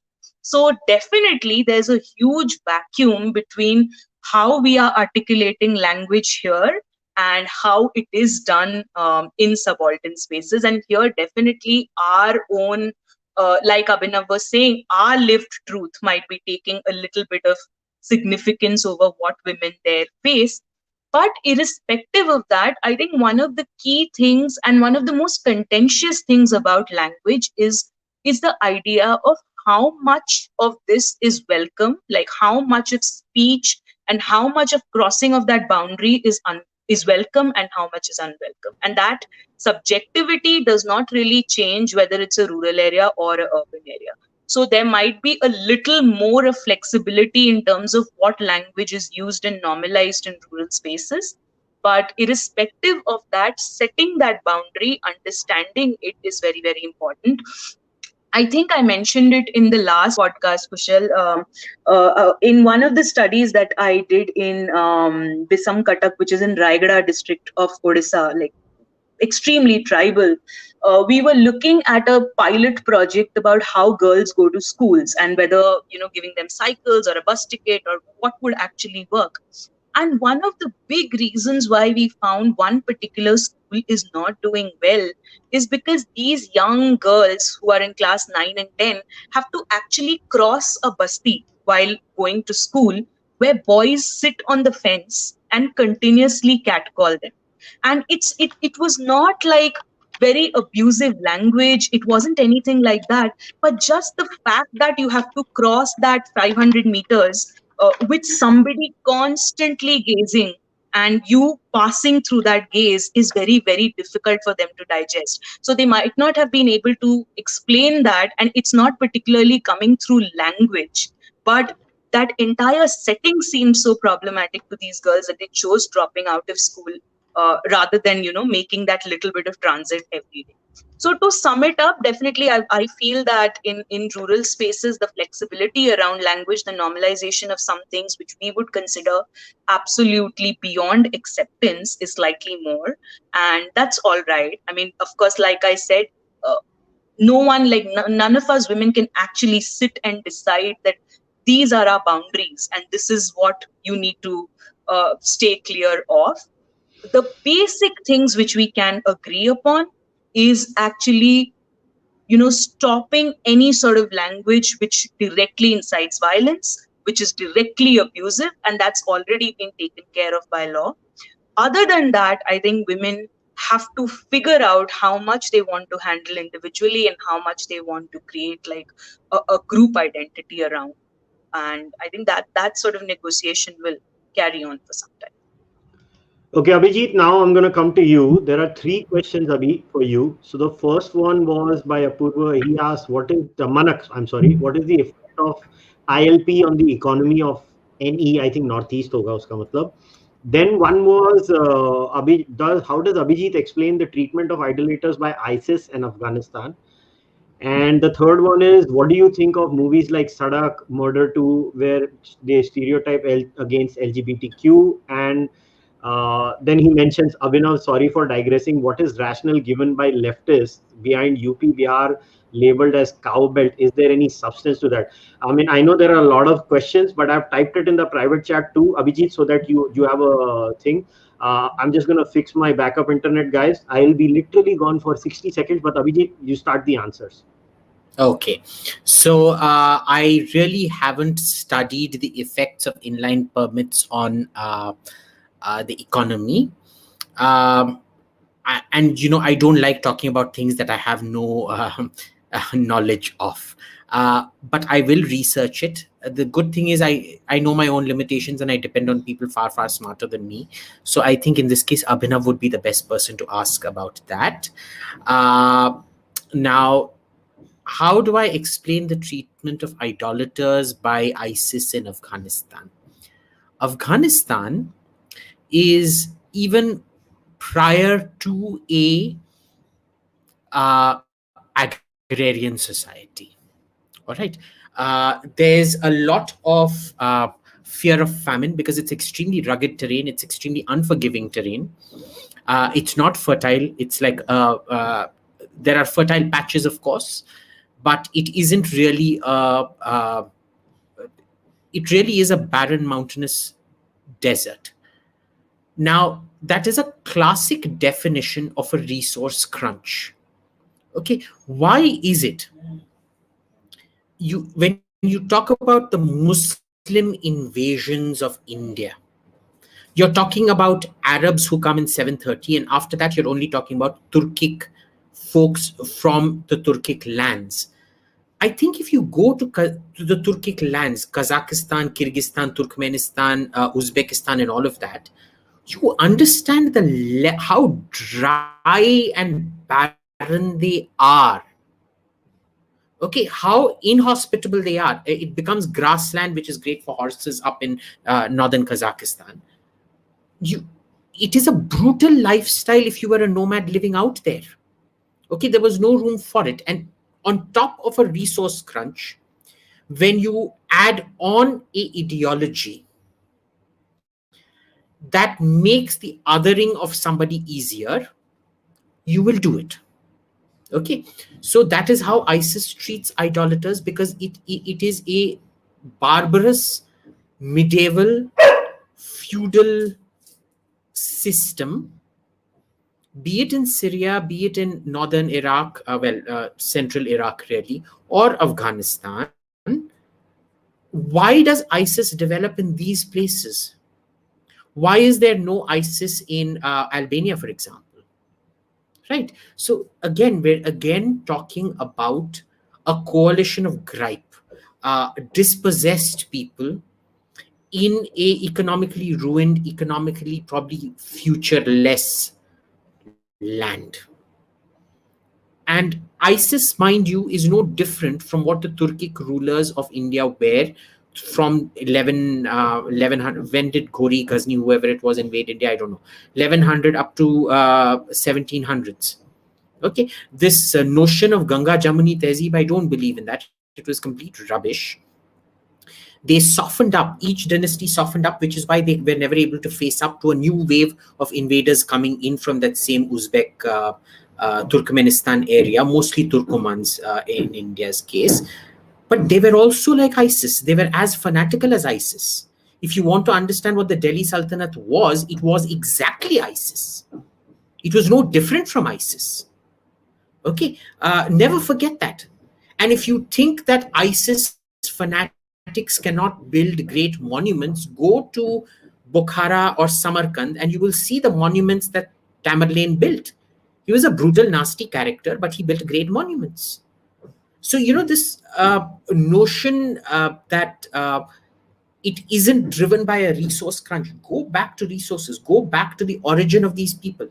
The Arabs became extremely civilized people once they conquered Byzantium and Egypt and all the, the production regions. And after that, remember, Muslim history, except for about 200-300 years, which was written by the Arabs, the remaining 1,200, 1,300 years are written by Turks. Egypt was ruled by Turkish families. The whole of the Middle East, Arab countries were ruled by Turkish families. The same Turkomans, the same Uzbeks, the same. It was mostly the Western branch. They call the Oghuz branch, which is Azeri, Turkmen, and the modern day Turks. So that's how I explain how ISIS treats whoever.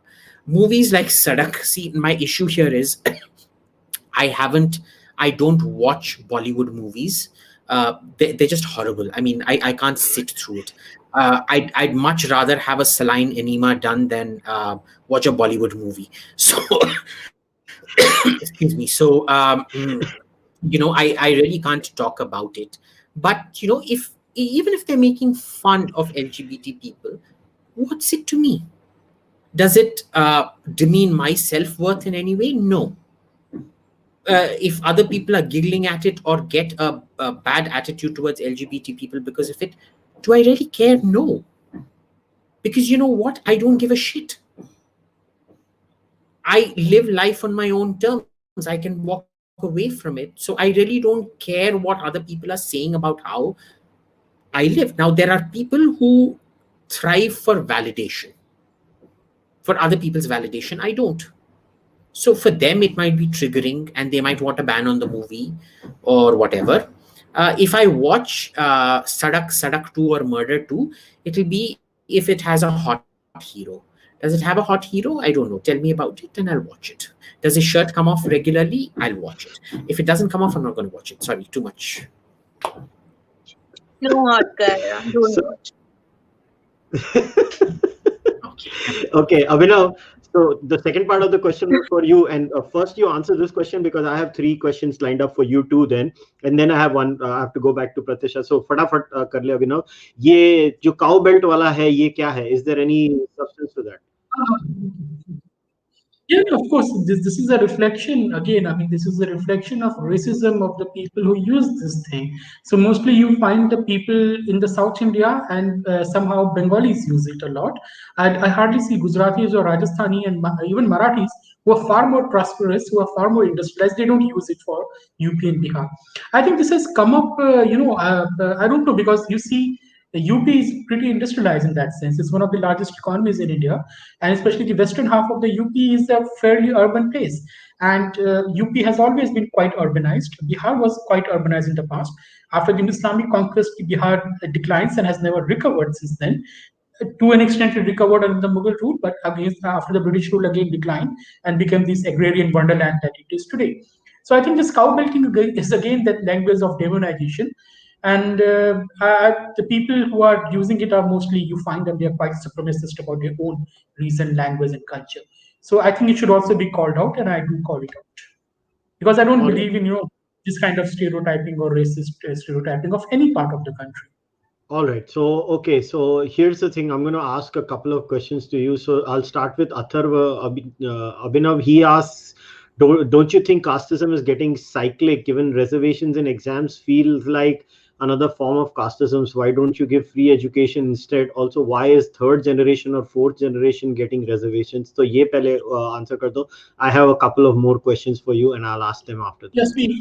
that's the whole thing. So reservation is an entirely new debate, but uh, lots of upper caste people say that reservation when they talk about caste and casteism, they only talk about reservation because that is perhaps the only time and the first time they feel the caste system in the country. Otherwise, you are in a privileged position, you don't even feel it. But for the other people, reservation is not the end and beginning of the caste system. There's just one part of it. That's one part which gives some kind of redress, and that's it. And I think much there's lots of hullabulla for reservations which goes upon. So barring in some science examination like in medical and in the engineering thing, you don't really find any much difference nowadays because the societies are catching up very fast, even in the cutoff. So even look at the UPSC marks, you know how great an administrator would become. 10, 20, 30 marks don't matter. And remember, the cutoff is what? The cutoff is the person who has scored the last marks. The last selected person marks is the cutoff of any category, which means the people who are getting selected are getting much higher marks than that marks. So I think it's like overhyped in the sense that it is destroying education, it is destroying other thing. Remember, in the higher education, the Dalits and the OBCs combined, which is almost 60-70% of the population of the country, they're not even 5% of the professors of the university system, Baba. This is 2020.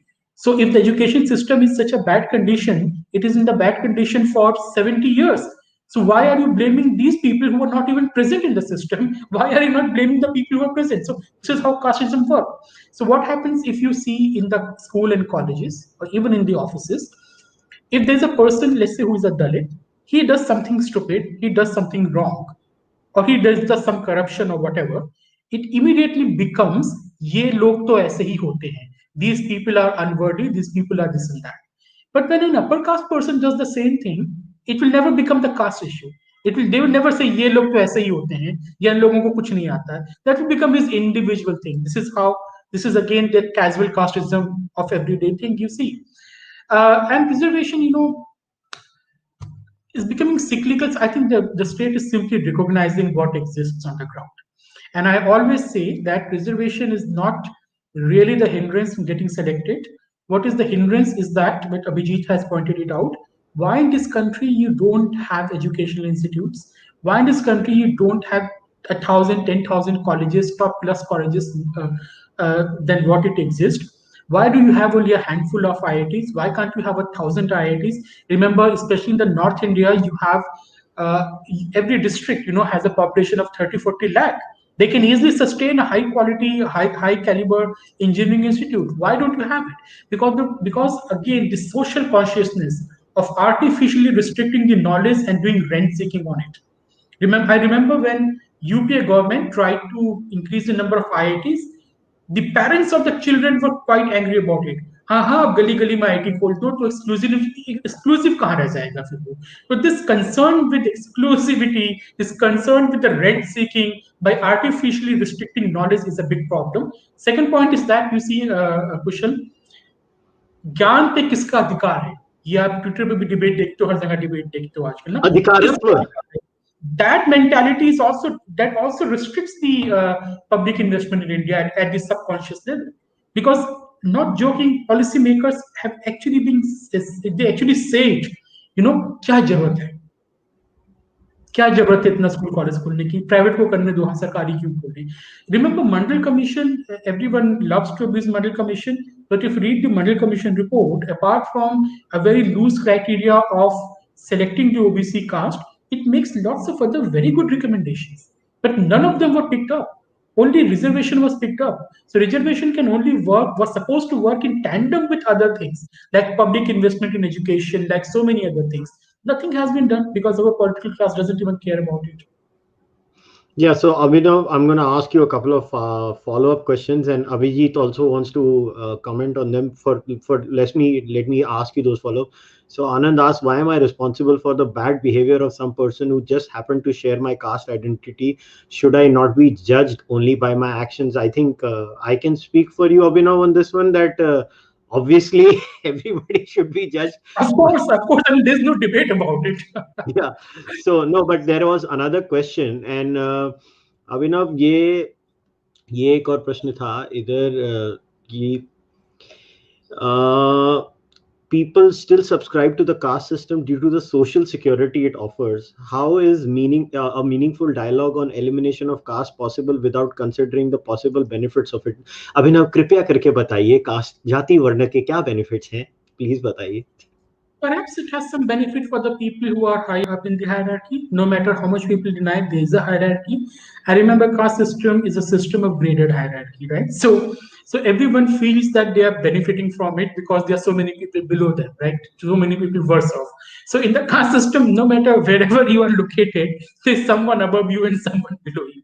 So you get, you feel bad about the person above you and you love kicking the person below you. This is how it has evolved. See, this whole thing of social security and everything is not new, because almost every society has this kind of social bondings, based on some kind of identity. I think that is natural. But the caste system is not just that. Caste system, I say, is an elaborate system, and it does not offer the same level of security and safety to the people as you go down the ladder of the hierarchy in the system.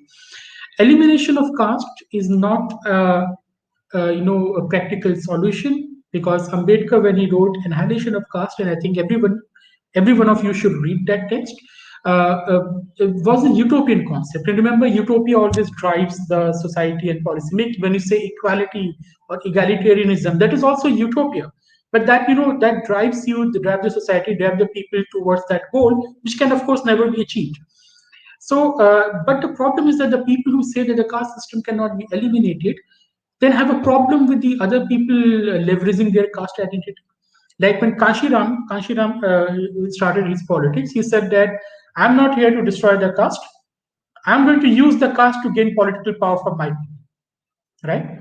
So you have a problem with that. So how can you have a society based on caste, and then you assume that there should be no politics based on caste, there should be nothing based on caste, because as long as the other people are not using their caste capital, you are fine with it. But as soon as the lower caste people start using their caste capital, like the strength in number, to gain political power, then it becomes in casteism. So I think this is a complex debate. Perhaps we can have a separate discussion on that, Kushal. But simple point is that the caste system is not going anywhere anytime soon. What we can do is to create a post-caste society rather than a caste-less society. Post-caste society, as Abhijit said, it can be created by industrializing your society so that people's identities cease to matter into day-to-day interaction. That's it. All right, Abhijit, you wanted to add something, right? Go for it now, because I have a question for Pratyasha then. Unmute yourself, Abhijit. Unmute yourself. Yeah, because there were a lot of tiny comments that I quickly wanted to take up, but to take on from the cow belt. The amazing thing is there are so many things in this cow belt jargon is used most in Tamil Nadu, right? Because we've got this huge pride about being whatever.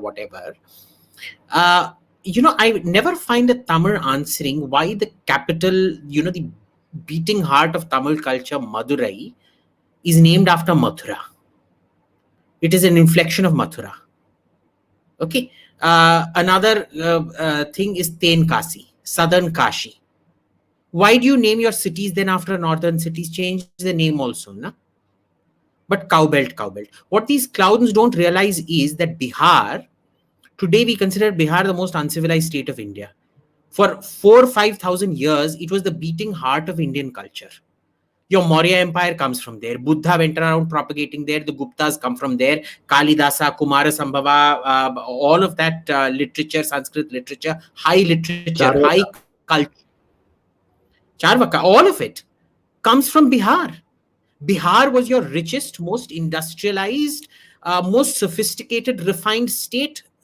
Indian culture. To be an Indian is to be a Bihari in that sense, and I'm not exaggerating it historically. Okay, this deindustrialization happens because it faced the wrath of the Islamic invasions. The recovery did happen, partial recovery under the Mughals, but then when the British came, because it was still the richest state, it was the root of all nationalist feelings against the British. So after 1857, it was completely destroyed. All right, you're looking at they paid the price for being Indian. Never forget that. So these, sorry to use that word, but dumb fuck assholes who keep saying, cow belt, take a cow and shove it up your whatever. I mean, dead serious. Enough. Now, second thing, I also noticed, there's this Indian tendency to make fun of Arab culture. Arabs have no culture. This is the kind of semi-literate morons who also comment. They're no different from these Tamils who comment on Bihar. Arabs have historically had an extraordinarily sophisticated culture. Mesopotamia was Arab, remember that. Sumer, Akkad, these are all Arab cultures. Okay, in Iraq, Mesopotamia is Iraq. Ardul Furat, between two rivers. Right? Sorry? You are talking about Mesopotamia, Sumer and all, that is pre-Arab. No. We're talking pre-Muslim. So they are not Arabs. They are still Arab. Petra is Arab. They are Arab tribes. What's his name? The Indiana Jones movie is filmed. The Great Treasury of Petra. That is an Arab tribe. The point I'm saying, today they are Arabs, but before the 7th century, they were not Arab population. Even Egypt was not Arab. It is Arab invasion, the No, slow, no, no, no, slow. no, no, no, no, no, Abhinav. They are Arab. Okay, they are Nilo-Hamitic who speak Arabic today. Egyptians are not Arabs. They are Nilo-Hamitic stock, but they speak. They think of themselves as Arabs. They call themselves Arabs. Phoenicians, Lebanese call themselves Arabs today. Okay, so first these people don't even know what the hell Arab culture is. Arab culture is a complex amalgam of Egyptian, Byzantine, Mesopotamian, Iranian, and in fact, you look at UAE, Bahrain, and all of that. Bahrain was called Dilmun. It was one of the few trading partners of Harappa and Mohenjo-daro.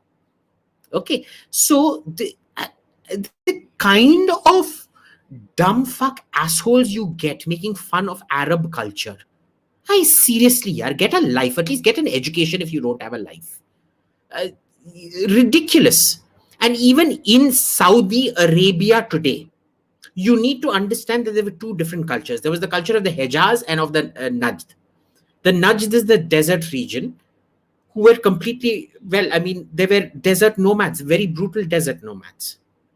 The coastal regions, on the other hand, were very rich on trade. Remember that they populated the trade route between Egypt and India. That was one of the most lucrative trade routes around. They were rich. They had culture. They had a huge amount of culture. Saudi Arabia is destroying all its archaeological past. That's a different matter. Okay. Will development, so I heard somewhere one of the comments, are you making the argument that development will solve Kashmir? Yes, because you know why? What development does is it tends to destroy homogenization. Okay. A Kashmiri today is beholden to his land because he can, to his culture, saying, I will not sell my land, Kashmiriyat and all that nonsense. Tomorrow, you go put down 4 crores down payment on his house. Is he going to look at 4 crores or is he going to look at Kashmiriyat? Industrialization and development have traditionally proven that they heterogenize a society and they act as an ameliorating influence. So I'm not making the, Rajdeep Barkha argument out here. It's a very different, very nuanced argument. Try to get the difference in that. I know it can be a bit too much to absorb. Nuance is kind of lost, but anyway. Finally, Nishant wanted to know international relations. Never do it in India.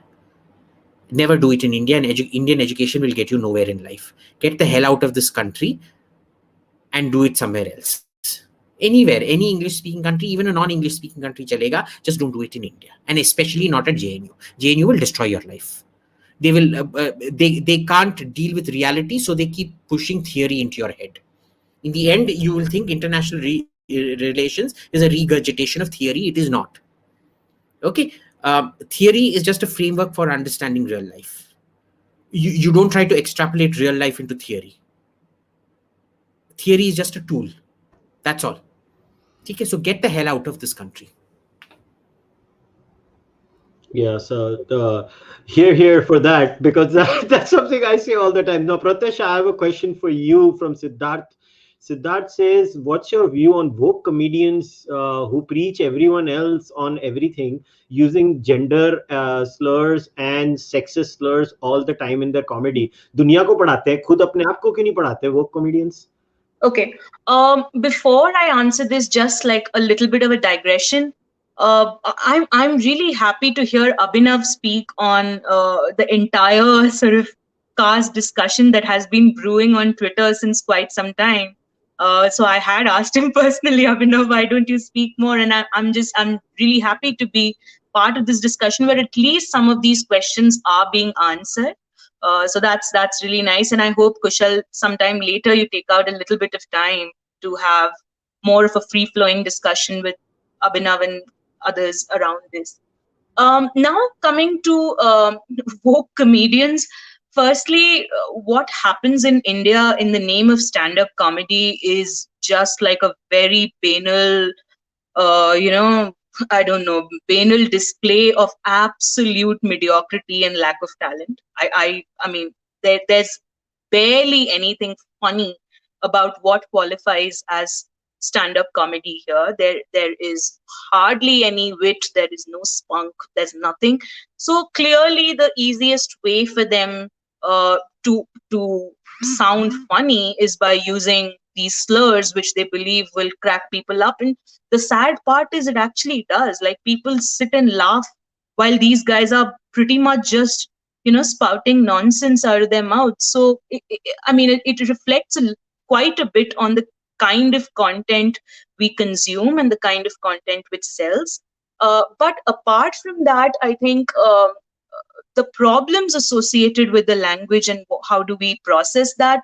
First of all, the problem is that to the small group of people who's actually consuming this content, young kids in their early 20s, late teenage years, it might seem like this is the kind of language which works, and this is acceptable, and this is being edgy, and this is being cool, and this is okay to use this sort of language to sound funny and to sound woke, and that is what they normalize. But beyond that, I think if we want to censor comedy based on what is offensive for us and what is not, that is going to be a very slippery slope, because eventually everything coming out of their mouths will be offensive one way or the other to somebody or someone else. So this entire sort of thing which blew up on Twitter some days back about all these comedians apologizing, this, that, I mean, I couldn't make any sense out of it, because personally, to me, those were like horrible jokes, nothing to laugh about. But whether you want to like intimidate them and make like pass cases on them and put them in jail, all of that I couldn't process, because if you start there, where do you stop? So the best thing that you can do to these people, these woke comedians, is put them out of business, not give them your business, at least put your money where your mouth is, and like advocate at least to others not to see their shows. But beyond that, commenting on their on the kind of comedy that they do and the sexual slurs they use, of course it's normalizing a little bit of this disgusting behavior. But I don't think beyond that we should be clamping down or policing or anything, because it just gives them more publicity, and they are quite unfunny to begin with. So ignoring would be the best thing to do at this point. So I'm leaving this one question, and one super chat. I'm going to take it on myself in my last closing remarks. So Amog Manthalkar, and I think Abhinav, I want you to take this question. I think it's a beautiful question that Amog has asked, and I kept it for the end purposely. Is attachment of social repercussions to certain words a good way to induce sensitivity among people, like it is the case with the N word in USA? It's a good question. Yeah, but that again, that brings us to the problem that how will you do that? I mean, social repercussions will mean the cancel culture, I think, or no, an online lynch mob going against you. I don't think that's the right way to go about it, because what happens if you are doing that to someone? Most likely, the person's position will only harden. He will say कि जो तुमने करना है कर लिया, अब तो मैं करूंगा, तुम क्या उखाड़ लोगे? Right. So the point is that I think that that's not the right way to go about it. I think it should be about, you should need to talk to these people and tell them what you're doing is wrong, and perhaps that is not a right thing to do, right? So I think it shouldn't be that left wing woke culture of calling out, canceling, cancel and all those things. I think greater sensitivity, greater education is required, which we don't give in the society. In homes also, we frankly we don't inculcate this kind of social consciousness, because see, where do the kids learn this casteism, right? They don't learn this casteism from their birth. They don't learn this casteism even when they are very young. It's only when they start getting socializing in the mainstream society they're learning, and mostly from their family and the people around them. And given the nature of your society, the socialization is mostly with your own caste. So you absorb all the stereotype. You don't have much exposure to the other people, other castes and all. So I think that is where we should be working, rather than doing this social replications, because where will you stop again? That's the whole point. So tomorrow I might say something, and then you say, well, I feel offended as a community, and then that person says something and someone else might feel offended. So I don't think this kind of hounding is the right way to go about it. That's what the left does, and we know the left, how destructive the left is. So I don't think that All should be right. done. So there's this one question, and I don't know. I just thought it was asked by a Punjabi. So as a Punjabi in the house, I thought I'll take this question up, and it was more a comment than a question. San Bajwa. So Bajwa Saab says, Kanjar also means dancers, comedians, singers, all movie stars. So Bajwa Saab, मैं क्या माफ करो sir. No, it is always used as a slur in Punjab. Even I am a Punjabi. I'm also raised in a Punjabi house, and I have never heard Kanjar being used in most occasions to address a movie star or a dancer. Kanjar has always been used as a very specific way of using it as a pejorative. Kanjar is a pejorative used in Punjabi language. So I think it's time to wrap things up. So before this is the system. I share my thoughts at the end of the discussion, because the discussion is not about what I stand for. It is about what others stand for. But I'll still leave you guys with my thoughts. So these are my closing thoughts. I think I will leave you guys with an example of a man I took great inspiration from. First of all, I want to admit that even I have used the word kanjar on Twitter. There are only few tweets that I have deleted in my life, and there are only the tweets are where I use the word kanjar, and not because I was worried about some language police coming from me. I deleted them because I think I was wrong, and I want to put it on record that I deleted those tweets. I don't feel anything problematic in admitting where I make a mistake. We're all human beings, and to be honest, even I did not know kanjar was a jat. I just thought it was your everyday regular swear word. So when I was told about it, I corrected myself. But like today, in today's discussion, I think we need to realize that language is a tool to express emotions. Language is also a tool to set narratives. So you can't get away from that reality that language is intertwined. There is a nature nurture relationship, and we cannot ignore that. So language is very important, and how we express our words does matter. But here's the difference. The reason I held this discussion today was very specifically for the one fact that I don't like the way the left solve problems. Because when the left sees a problem, they only see one way to solve it. You know what they do? They legislate. They legislate and they legislate and they legislate.